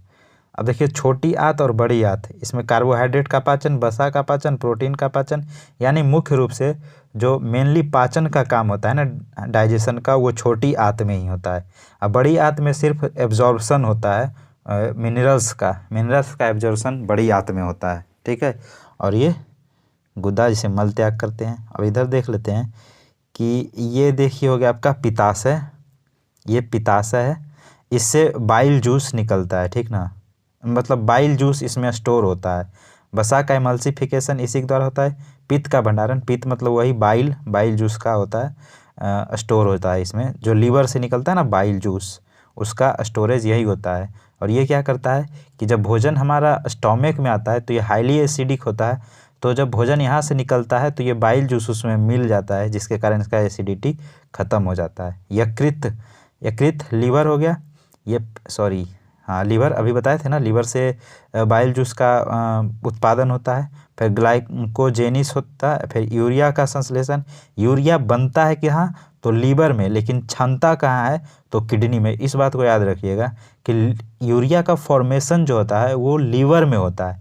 कहाँ पे? लीवर में। जबकि उसका फिल्ट्रेशन कहाँ होता है तो किडनी में। ये बात को हमेशा याद रखिएगा, किडनी में यूरिया का फॉर्मेशन नहीं होता है, लीवर में होता है यूरिया का फॉर्मेशन। अग्नाशयी रस अग्नाशय से निकलता है, जिसको हम पैनक्रियाज बोलते हैं। इससे भी कुछ, ठीक है। तो इस तरह से ये पूरा फिगर को 1 मिनट में हम लोग जल्दी जल्दी देख लिए। लार का स्रावन लार ग्रंथियों द्वारा होता है। यह हल्की अम्लीय, जिसका pH वैल्यू 6.8 होती है तथा इसमें लगभग 99.5% जल होता है। मनुष्य के मुख गुहा में लगभग 1 से 1.5 लीटर लार का स्राव प्रतिदिन होता है। लार भोजन को गीला करने तथा उसकी लुगदी बनाने में सहायक होता है, जिसे उसे आसानी से निगला जा सके। लार में टाइलिन यानी लारिया एमाइलेज होता है, जो स्टार्च को शर्करा में तोड़ता है। अब देखिए, मुंह में किस चीज़ का पाचन होता है तो वो स्टार्च का पाचन होता है, ठीक ना। लार में लाइसोजाइम नामक एंजाइम भी उपस्थित होता है, जो भोजन के साथ आए हुए जीवाणुओं को नष्ट करने में सहायक होता है। एमाइलेज नामक एंजाइम का स्राव लार ग्रंथियों तथा अग्नाशयी एमाइलेज द्वारा किया जाता है, जो कि भोजन में उपस्थित स्टार्च, जिसको मंड भी बोलते हैं, को जल अपघटन द्वारा माल्टोज में परिवर्तित करता है, जो बाद में ग्लूकोज अणुओं में टूट जाता है। अब लीवर मानव शरीर की सबसे बड़ी ग्रंथि है। यह उदर गुहा में तंतुपट अर्थात डायफ्राम के नीचे होता है। आंत्रियोजनी अर्थात मिसेंट्री से संयुक्त गहरे लाल भूरे रंग का होता है। इसका भार लगभग 1.5 किलोग्राम होता है। यह लगभग 500 क्रियाओं का संपादन करता है। इसकी मुख्य क्रिया पित्त का उत्पादन, जिसको बाइल जूस बोलते हैं। फिर ग्लाइकोजेनोलिसिस क्रिया द्वारा ग्लूकोज का ग्लाइकोजन में परिवर्तित करना। रक्त प्लाज्मा में कुछ प्रोटीनों का उत्पादन, रक्त में अमाइनो अम्ल का नियमन तथा विषाक्त अमोनिया को यूरिया में परिवर्तित करना, अर्थात यूरिया का संश्लेषण करना। पित्त बाइल जो है पीले हरे या हरे नीले रंग का क्षारीय होता है। इसका pH वैल्यू 7.6 to 8.6 तरल होता है। इसका भंडारण पित्ताशय, जिसको बोलते हैं गॉल ब्लैडर में होता है। मानव में प्रतिदिन लगभग 800 से 1000 मिलीलीटर पित्त का स्राव होता है। पित्त में कोई पाचक एंजाइम नहीं होता, फिर भी यह लिपिड्स के पाचन एवं अवशोषण में सहायक होता है। यह वसा का पाइसीकरण करता है, यानी जो फैट होता है ना उसका इमल्सिफिकेशन करता है, दिया हुआ है, इमल्सिफिकेशन करता है। लिपिड्स के पाचन में लाइपेज नामक एंजाइम की महत्वपूर्ण भूमिका होती है। यह लिपिड्स को बसीय अम्लों तथा मोनोग्लिसराइड में विखंडित करते हैं। पेप्सिन, ट्रिप्सिन तथा काइमोट्रिप्सिन नामक एंजाइम प्रोटीन के पाचन में सहायक होती है। ये प्रोटीन को छोटी पेप्टाइड श्रृंखलाओं व अमाइनो एसिड में विखंडित करते हैं। अग्नाशय यानी पैनक्रियाज मानव शरीर की दूसरी सबसे बड़ी ग्रंथि है। पहली सबसे बड़ी ग्रंथि कौन है तो लीवर, और दूसरा अग्नाशय जिसको पैनक्रियाज बोलते हैं। यह एक मिश्रित ग्रंथि है, मिक्स्ड ग्लैंड है, जिसके साथ अंतःस्रावी या इंडोक्राइन और एक्सोक्राइन बाह्यस्रावी दोनों प्रकार के भाग पाए जाते हैं। इससे हार्मोन का पाचक रस का स्राव होता है। इसके पाचक रस को अग्नाशयी रस भी कहते हैं। यह क्षारीय होता है। इसमें कार्बोहाइड्रेट्स, वसा एवं प्रोटीन के पचाने के लिए एंजाइम होते हैं, इसलिए इसे पूर्ण पाचक रस कहा जाता है। ट्रिप्सिन नामक एंजाइम का स्राव अग्नाशय द्वारा किया जाता है, जो प्रोटीन को पॉलीपेप्टाइड में परिवर्तित कर देता है। मानव शरीर में क्षुद्रांत या छोटी आंत आहार नाल का एक भाग होती है, जो कि अमाशय तथा बड़ी आंत के मध्य स्थित होती है। इसमें अधिकांश भोजन का पाचन होता है तथा पचे भोजन का अवशोषण किया जाता है। यह ग्रहणी, मध्यांत्र तथा शेषांत्र, इसको ड्यूडेनम, जेजुनम और इलियम पूछ देता है कभी कभी इसको सीरीज में लगाने के लिए। तो सबसे पहले ड्यूडेनम होता है, फिर जेजनम होता है, फिर इलियम होता है, में विभेदित किया जाता है। इसका लंबाई क्रमशः 25 सेंटीमीटर, 2.5 सेंटीमीटर तथा 3.5 मीटर होता है। 2.5 मीटर है ना। छोटी आंत अत्यधिक कुंडलित नालिका होती है जिसकी कुल लंबाई लगभग 6 से 7 मीटर होती है। मनुष्य की बड़ी आंत क्रमशः सीकम, कोलन और मलाशय में विभाजित होती है। अब ये बड़ी आंत का भाग है सीकम, कोलन और मलाशय। मानव शरीर में स्थित पुच्छ अपेंडिक्स या कृमि रूप परिशेषिका या वर्मीफॉर्म अपेंडिक्स की लंबाई लगभग 4 इंच होती है, जो कि एक अवशेषिंग अंग है, वेस्टिजियल ऑर्गन है। इसका आकार छोटे कृमि या वर्म की तरह होता है तथा यह बड़ी आंत यानी बृहदांत जो है ना, बड़ी आंत से सिकम द्वारा जुड़ा होता है। एंजाइम मूलतः प्रोटीन होते हैं। एंजाइम पूछा था कि एंजाइम क्या होता है, तो एंजाइम प्रोटीन होते हैं जो बायो उत्प्रेरक के रूप में जैव रासायनिक क्रियाओं को उत्प्रेरित या उनकी गति बढ़ाने का कार्य करते हैं। जैव क्रिया में एक विशेष प्रकार का एंजाइम एक विशेष कार्य को संपादित करते हैं। ये उसी प्रकार कार्य करते हैं जिस प्रकार एक ताले को खोलने के लिए विशेष चाबी होती है। जाइमेज नामक एंजाइम ग्लूकोज को एथेनॉल में परिवर्तित करता है। अब प्रश्न उत्तर। कड़वाहट के लिए मानव जीव का संवेदनशील क्षेत्र कौन है? कड़वाहट के लिए तो पीछे का भाग, जीभ का पीछे का भाग, ये जीभ जो है ना, इसके पीछे का जो भाग होता है वो कड़वाहट के लिए होता है। ठीक है। मानव जीभ का अग्र छोर मीठे, जो आगे वाला भाग है ये मीठा के लिए, पश्च भाग कड़वे, ये पीछे वाला भाग कड़वे के लिए, और पार्श्व क्षेत्र जो किनारा का होता है वो खट्टे के लिए। ये जीभ है, इसका किनारा दोनों तरफ खट्टे के लिए होता है। अग्र छोर के किनारे नमकीन स्वाद, अब अग्र छोर के ये दोनों जो किनारा होता है वो नमकीन स्वाद का अनुभव करते हैं। मानव शरीर के पाचन का अधिकांश भाग किस अंग में संपन्न होता है? तो छोटी आंत में। संपूर्ण पाचन छोटी आंत में ही होता है। मानव शरीर का पाचन या डाइजेशन का अधिकांश भाग छोटी आंत में संपन्न होता है। इसके अलावा पचे हुए पदार्थों का अवशोषण मुख्यतः छोटी आंत में ही होती है। हालांकि भोजन का पाचन मनुष्य के मुंह से प्रारंभ होकर बड़ी आंत लार्ज इंटेस्टाइन तक चलता है। मनुष्य की मुख्य गुहा में निम्न में से किसका पाचन प्रारंभ हो जाता है? तो ये कार्बोहाइड्रेट का, जो होता है स्टार्च के रूप में, स्टार्च के रूप में होता है ना। मनुष्य का मुख्य गुहा लार सलाइवा में उपस्थित एमाइलेज एंजाइम स्टार्च यानी कार्बोहाइड्रेट का एक रूप है को माल्टोज में और डेक्स्ट्रिन में तोड़ देता है। इस प्रकार मुख्य गुहा में कार्बोहाइड्रेट का पाचन प्रारंभ हो जाता है। लार निम्न में से किसके पाचन में सहयोगी होता है? तो लार स्टार्च के पाचन में। लार के पाचन कार्यों में शामिल भोजन की गीला करना तथा भोजन की लुगदी बनाना, ठीक है ना, ताकि उसे, जैसे लुगदी को क्या बोलते हैं ना, बॉलस बोलते हैं इंग्लिश में, बॉलस लुगदी को, इसको लुगदी बोला ना, बॉलस बोलते हैं। चबा हुआ जो भोजन होता है उसको बॉलस बोलते हैं, ताकि उसे आसानी से निगला जा सके। लार में एंजाइम एमाइलेज होता है जो स्टार्च को शर्करा में तोड़ता है। लार में लाइसोजाइम नामक एंजाइम भी होता है जो भोजन के साथ आए हुए जीवाणुओं को नष्ट करने में सहायक होता है। मानव शरीर में यकृत वसा के पाचन में महत्वपूर्ण भूमिका निभाता है। यकृत 2 महत्वपूर्ण वसा पाचक एंजाइम उत्पन्न करता है। तो इस तरह से इसका आंसर क्या हो जाएगा कि ए सही है परंतु आर गलत है। ये सही है और ये गलत है। यकृत पित्त की थैली में पित्त रस पहुंचाता है जो वसा युक्त भोजन को पचाने में महत्वपूर्ण भूमिका निभाता है। यकृत वसा पाचन एंजाइम नहीं उत्पन्न करता है। एंजाइम क्या है?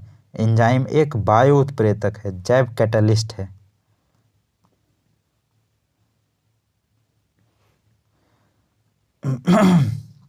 एंजाइम वस्तुतः प्रोटीन होते हैं जो बायो उत्प्रेरक है ना, बायो कैटलिस्ट के रूप में जैव रासायनिक क्रियाओं को उत्प्रेरित या उनकी गति बढ़ाने का कार्य करते हैं, ठीक ना। एंजाइम मूलतः क्या होता है? प्रोटीन होता है। एंजाइम मूलतः प्रोटीन होते हैं जिनका निर्माण प्रायः नाइट्रोजनीय पदार्थों या अमीनो अम्ल के संश्लेषण द्वारा होता है। जैव क्रिया में एक विशेष प्रकार के एंजाइम एक विशेष कार्यों को संपादित करते हैं। ये उसी प्रकार के कार्य करते हैं जिस प्रकार एक ताले के खोलने के लिए विशेष चाबी होती है। ठीक है, एंजाइम क्या है? प्रोटीन है, अभी देख लिए थे। निम्न में से कौन सा एंजाइम ग्लूकोज को इथेनॉल में परिवर्तित करने में को उत्प्रेरित करता है? तो ये जाइमेज होता है। जाइमेज जो है वो ग्लूकोज को इथेनॉल में परिवर्तित करता है। ये देखिए जाइमेज है C6H12O6 और इसको जाइमेज जब इसमें एंजाइम लगाएंगे तो 2CH2H5OH प्लस 2CO2 दोनों कार्बन डाइऑक्साइड का निकलता है और ये इथेनॉल बन जाता है। जैविक सिस्टम लिविंग सिस्टम में रासायनिक क्रिया की प्रक्रिया को तेज करने में उत्तरदायी पदार्थ कौन है? तो ये एंजाइम होते हैं जिसे कैटालिस्ट बोलते हैं। जैविक सिस्टम लिविंग सिस्टम में रासायनिक क्रिया की प्रक्रिया को तेज करने के लिए उत्तरदायी पदार्थ एंजाइम होता है। सभी एंजाइम प्रोटीन होते हैं परंतु ये कार्बनिक पदार्थ जैसे प्रोटीन, कार्बोहाइड्रेट एवं वसा को सरल अणुओं में परिवर्तित करने की क्रिया एंजाइम द्वारा संपन्न होती है। निम्नलिखित में से किस एक की उत्पत्ति यकृत का कार्य है? तो ये यूरिया बोले थे, यूरिया का निर्माण लीवर में होता है जबकि इसका फिल्ट्रेशन किडनी में होता है। यकृत मानव शरीर का सबसे बड़ा ग्रंथि, सबसे बड़ा ग्लैंड है। यह उदर गुहा में तंतुपट यानी डायफ्राम के ठीक नीचे आत्रयोजनी अर्थात मिसेंट्री से संयुक्त गहरे लाल भूरे रंग का होता है। इसका भार लगभग 3 पाउंड होता है। यह मानव शरीर का एक महत्वपूर्ण पाचक अंग है जिसके द्वारा लगभग 500 क्रियाओं का संपादन किया जाता है। इसकी कुछ मुख्य क्रिया जैसे बाइल का उत्पादन यानी बाइल जूस का, रक्त प्लाज्मा में कुछ प्रोटीनों का उत्पादन, ग्लाइकोजेनोसिस क्रिया द्वारा ग्लूकोज का ग्लाइकोजन में परिवर्तन, रक्त में अमीनो अम्ल का नियमन तथा विषाक्त अमोनिया को यूरिया में परिवर्तित करना आदि। लिपिड्स का पाचन निम्न में से कुछ की उपस्थिति में होता है। तो लिपिड्स का उत्पादन किसके में होता है?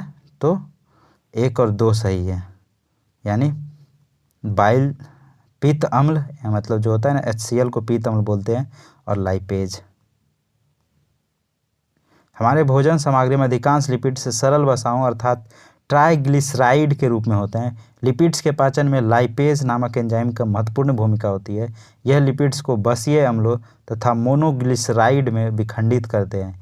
लाइपेज एंजाइम प्राकृतिक रूप से अग्नाशय तथा अमाशय से स्रावित होने वाले रस में उपस्थित होता है। पित्त में कोई पाचन एंजाइम नहीं होता है, फिर भी यह लिपिड्स के पाचन एवं अवशोषण में सहायक होता है। यह वसा का इमल्सिफिकेशन करता है। पेप्सिन नामक एंजाइम प्रोटीन के पाचन में सहायक होता है। एंजाइम लाइपेज का स्रोत है। एंजाइम लापेज जो है किस चीज़ का स्रोत है?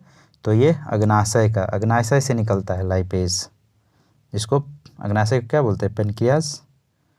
मानव तंत्र में निम्नलिखित में से कौन सा एक पाचक एंजाइम नहीं है? तो पाचक गैस्ट्रीन ये पाचक एंजाइम नहीं है, बल्कि ट्रिप्सिन, टाइलिन और पेप्सिन ये तीनों पाचक एंजाइम है, डाइजेस्टिव एंजाइम। ट्रिप्सिन, टाइलिन और पेप्सिन ये पाचक एंजाइम है। इनका स्राव मुख्यतः अग्नाशय, लाल ग्रंथि और अमाशय से द्वारा किया जाता है। ट्रिप्सिन एक क्या है? पेप्टाइडेज है जो पेप्टाइड्स को तोड़ने का कार्य करता है। टाइलिन नामक एंजाइम लार में पाया जाता है जो स्टार्च को माल्टोज तथा डेक्स्ट्रीन में तोड़ने का कार्य करता है, जबकि गैस्ट्रीन एक हार्मोन है जो अमाशय में जी कोशिकाओं यानी जी सेल का ग्रहणी द्वारा मुक्त होता है। यह अमाशय के द्वारा गैस्ट्रिक अम्ल के स्रावन को उद्दीपित करता है। मानव शरीर में प्रोटीन का पाचन निम्न में से किस अंग में होता है? तो प्रोटीन का पाचन जो होता है वो अमाशय में होता है, स्टोमक में होता है। मानव शरीर में प्रोटीन का पाचन अमाशय में प्रारंभ होता है। हालांकि पाचन का अधिकांश भाग छोटी आंत में संपन्न होता है तथा पचे हुए पदार्थों का अवशोषण या एब्जॉर्प्शन जो है वो मुख्यतः छोटी आंत में ही होता है।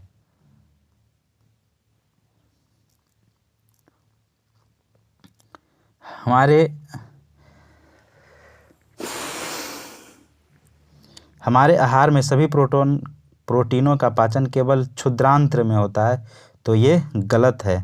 अग्नाशय से प्रोटीन का पाचन करने वाले एंजाइम का क्षुद्रांत में छोड़ा जाता है, तो ये जो कारण है वो सही है और कथन क्या है, गलत है। आहार नाल में प्रोटीनों का पाचन स्टोमक में ही प्रारंभ हो जाता है, जिसके लिए जठर रस पेप्सिन नामक एंजाइम भोजन के प्रोटीन में पेप्टोन में बदल देता है, प्रोटीन को पेप्टोन में। अमाशय के पश्चात भोजन जब ग्रहणी ड्यूडेनम में पहुंचता है तो अग्नाशय द्वारा अग्नाशयिक रस भोजन से जा मिलता है, जिसे प्रोटीन के पाचन के लिए ट्रिप्सिन नामक एंजाइम होता है, जो प्रोटीन को पॉलीपेप्टाइड में परिवर्तित कर देता है। प्रोटीन के पाचन में सहायक एंजाइम कौन है? प्रोटीन के पाचक में ट्रिप्सिन।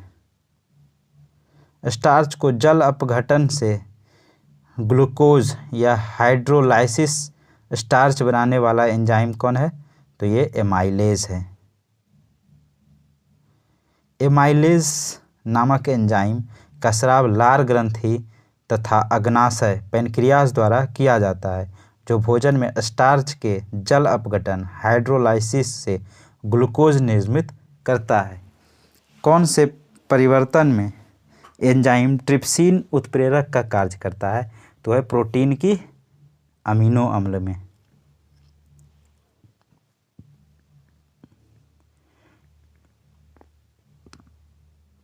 ट्रिप्सिन नामक एंजाइम का स्राव अग्नाशय पैनक्रियाज द्वारा किया जाता है, जो प्रोटीन को अमीनो अम्ल में परिवर्तित करने के लिए उत्प्रेरक का कार्य करता है। ध्यातव्य है कि अग्नाशय एक मिश्रित ग्रंथि है, मिक्स्ड ग्लैंड है, जिससे हार्मोन तथा पाचक रस का स्राव होता है। पाचक रस क्षारीय यानी अल्कलीन होते हैं, जिन्हें अग्नाशयिक रस पैनक्रियाटिक जूस भी कहते हैं।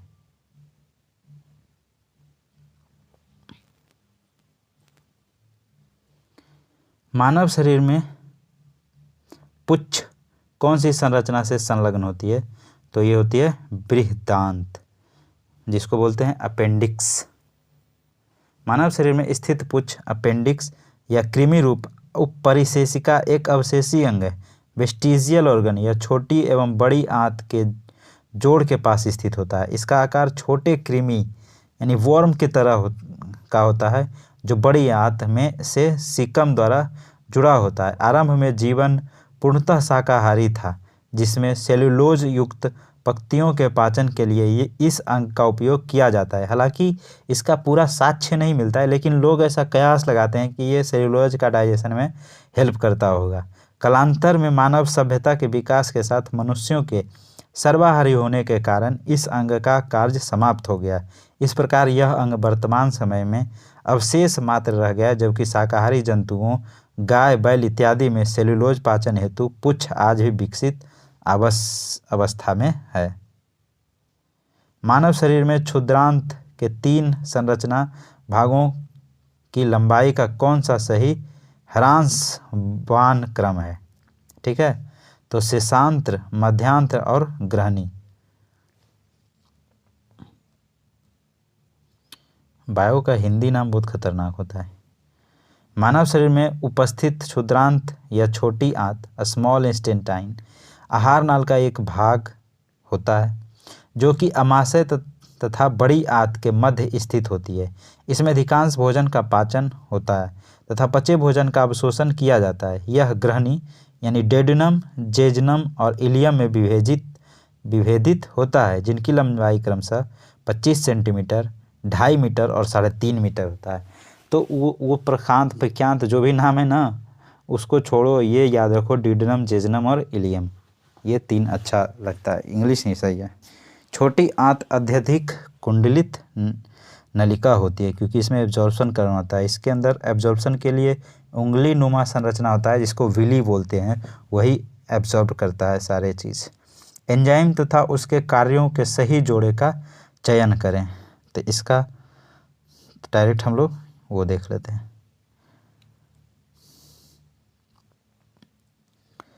ई कोलाई बैक्टीरिया से स्रावित एक एंजाइम ई कोलाई प्रतिबंधित एंडोन्यूक्लियोस 2 या EcoR2 DNA को विशिष्ट स्थलों पर काटने के लिए प्रयुक्त होती है। निम्न में से कौन सा लार की सहायता में से पच जाता है? तो लार के सहायता से स्टार्च या कार्बोहाइड्रेट भी इसको कह सकते हैं। लार में उपस्थित एमाइलेज एंजाइम स्टार्च को शर्करा में तोड़कर इसके पाचन में सहायता करता है।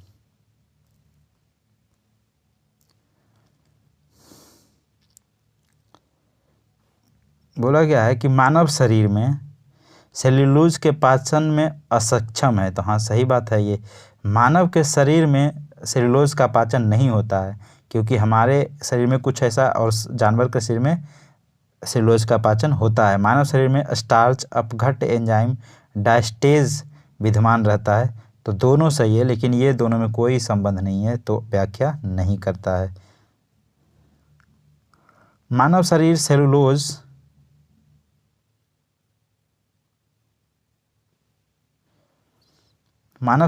के पाचन में असक्षम है। मनुष्य के पाचन तंत्र में सेल्यूलोज को पचाने वाले एंजाइम नहीं पाए जाते हैं, परंतु स्टार्च अपघटक एंजाइम लारिये डायस्टेज सलाइवरी डायस्टेज जो स्टार्च को माल्टोज में तोड़ता है, मनुष्य के लार में भी पाया जाता है। अतः दोनों कथन सही है, परंतु डायस्टेज के वजह से सेल्यूलोज का पाचन नहीं होता, यह तर्कसंगत नहीं है। ठीक है।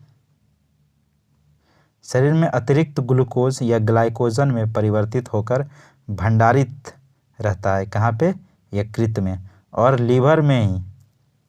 एक चीज़ याद रखिए, KEDA, विटामिन के, विटामिन ई, विटामिन डी और विटामिन ए, इसका स्टोरेज भी लीवर में ही होता है। तो कीड़ा याद रखिएगा, कीड़ा, KEDA। और बाकी विटामिन सी और बी का स्टोरेज नहीं होता है हमारे बॉडी में, वो जल में घुलनशील होता है, जिसके कारण वो निकल जाता है बाहर। इसलिए हमें विटामिन सी और बी रोज़ लेना चाहिए।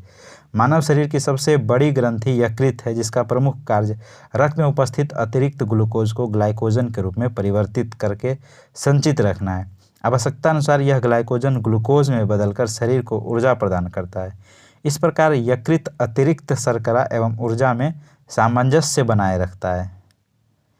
10 दिन से अधिक दिन तक उपवास करने पर लीवर पर क्या प्रभाव पड़ता है? तो लीवर में ग्लूकोज स्तर कम हो जाता है, क्योंकि जो भी ग्लूकोज जमा रहेगा वो तो ऊर्जा के रूप में हमें देता रहेगा लीवर, तो उसके पास उसका कमी हो जाएगा। ऐसा नहीं कि अब जब हम लोग को भूख लगता है तो तुरंत हम मर जाते हैं, नहीं मरते हैं, क्योंकि हमारे शरीर को लीवर जो स्टोर करके एनर्जी रखता है तो हमें देते रहता है, जिसके कारण हम आराम से चल फिर बोल लेते हैं।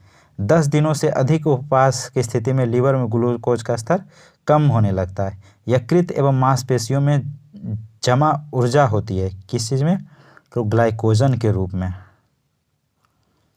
शरीर की कोशिकाओं को कार्य करने के लिए ऊर्जा की आवश्यकता होती है। यह ऊर्जा शुगर, वसा, प्रोटीन की रासायनिक क्रियाओं से प्राप्त होती है। शुगर शरीर में ग्लूकोज में परिवर्तित हो जाती है, जो एक सरल शर्करा है।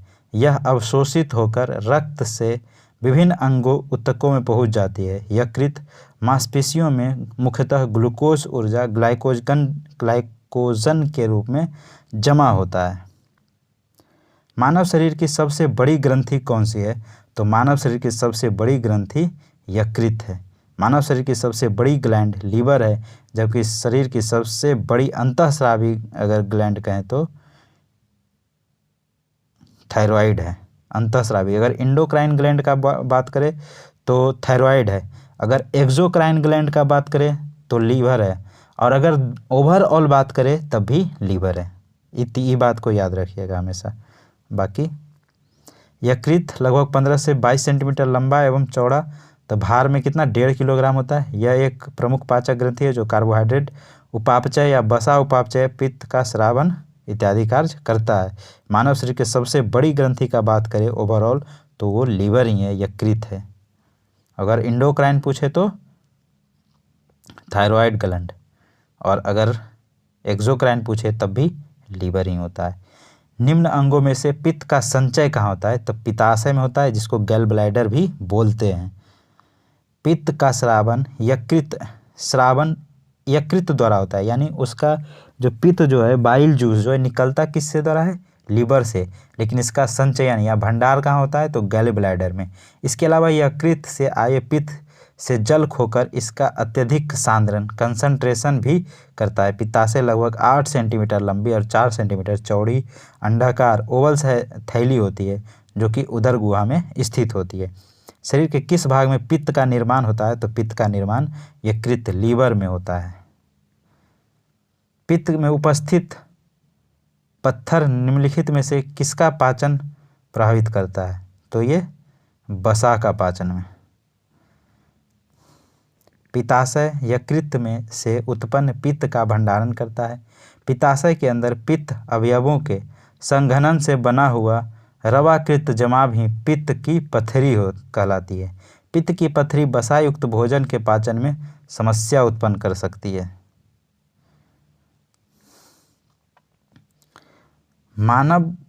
सामान्य मानव के संदर्भ में निम्नलिखित कथनों पर विचार कीजिए। HCl की मौजूदगी की अनुक्रिया के रूप में ग्रहणी से सेक्रेटिन उत्पन्न होती है। तो ये सही है। बसीय अम्लों की मौजूदगी की अनुक्रिया के रूप में क्षुद्रांत से एस्टेरोगेस्ट्रॉन उत्पन्न होता है। तो दोनों बात सही है।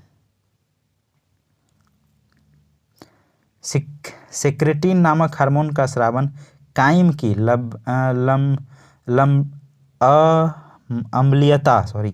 अम्लीयता से प्रोत्साहित होता है, जो कि जठरीय स्रावन या गैस्ट्रिक सेक्रेशन को रोकता है। क्षुद्रांत द्वारा एस्टेरोगेस्ट्रॉन नामक हार्मोन का स्रावन होता है। निम्नलिखित में से कौन सा एंजाइम प्रोटीन को अमीनो अम्ल में विघटित करता है? तो प्रोटीन को एमिनो अम्ल में कौन अपघटित करता है? तो प्रोटीन को एमिनो अम्ल में अपघटित करता है पेप्सिन। प्रोटीन को अमाइनो एसिड में पेप्सिन अपघटन करता है।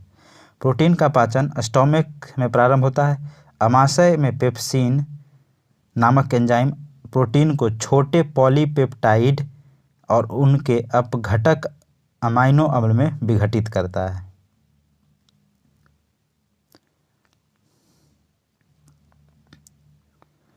टाइलिन स्टार्च के पाचन में, जो मुंह से निकलता है लार ग्रंथि से।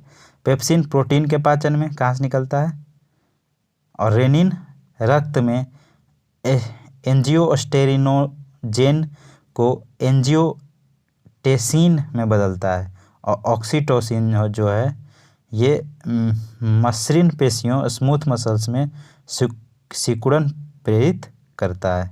ऑक्सीटोसिन मुख्य रूप से ना दूध के स्रावन में मदद करता है। ठीक है।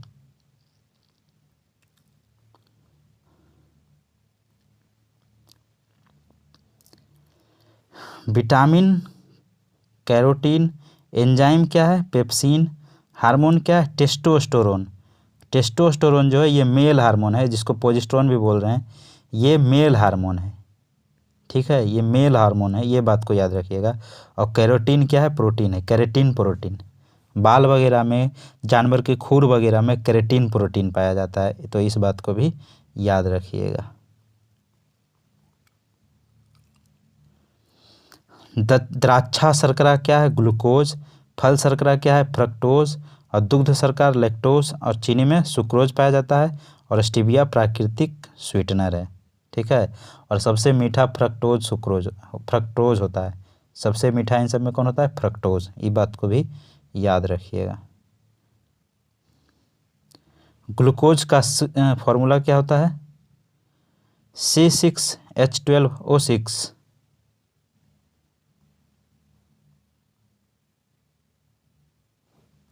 C6H12O6। ठीक है। तो विटामिन एवं पोषण, इसको हम अगले वीडियो में देखेंगे। ठीक है। तो प्लीज़ पूरा वीडियो देखे होंगे तो लाइक शेयर सब्सक्राइब कर दीजिए। अच्छा लग रहा होगा तो। घटना चक्र से कुछ ज़्यादा ही बता रहे हैं, कम नहीं बता रहे हैं, तो आप लोग भी देख रहे होंगे। इतना डिटेल में घटना चक्र से पूरा जो फिगर के साथ बताए, इतना डिटेल में नहीं कोई बताता होगा। तो प्लीज़ मेहनत को देखते हुए लाइक शेयर सब्सक्राइब कर दिया कीजिए। और कैसा लगा सेशन कमेंट बॉक्स में बताइए। फिर मिलते हैं अगले सेशन में। जय हिंद।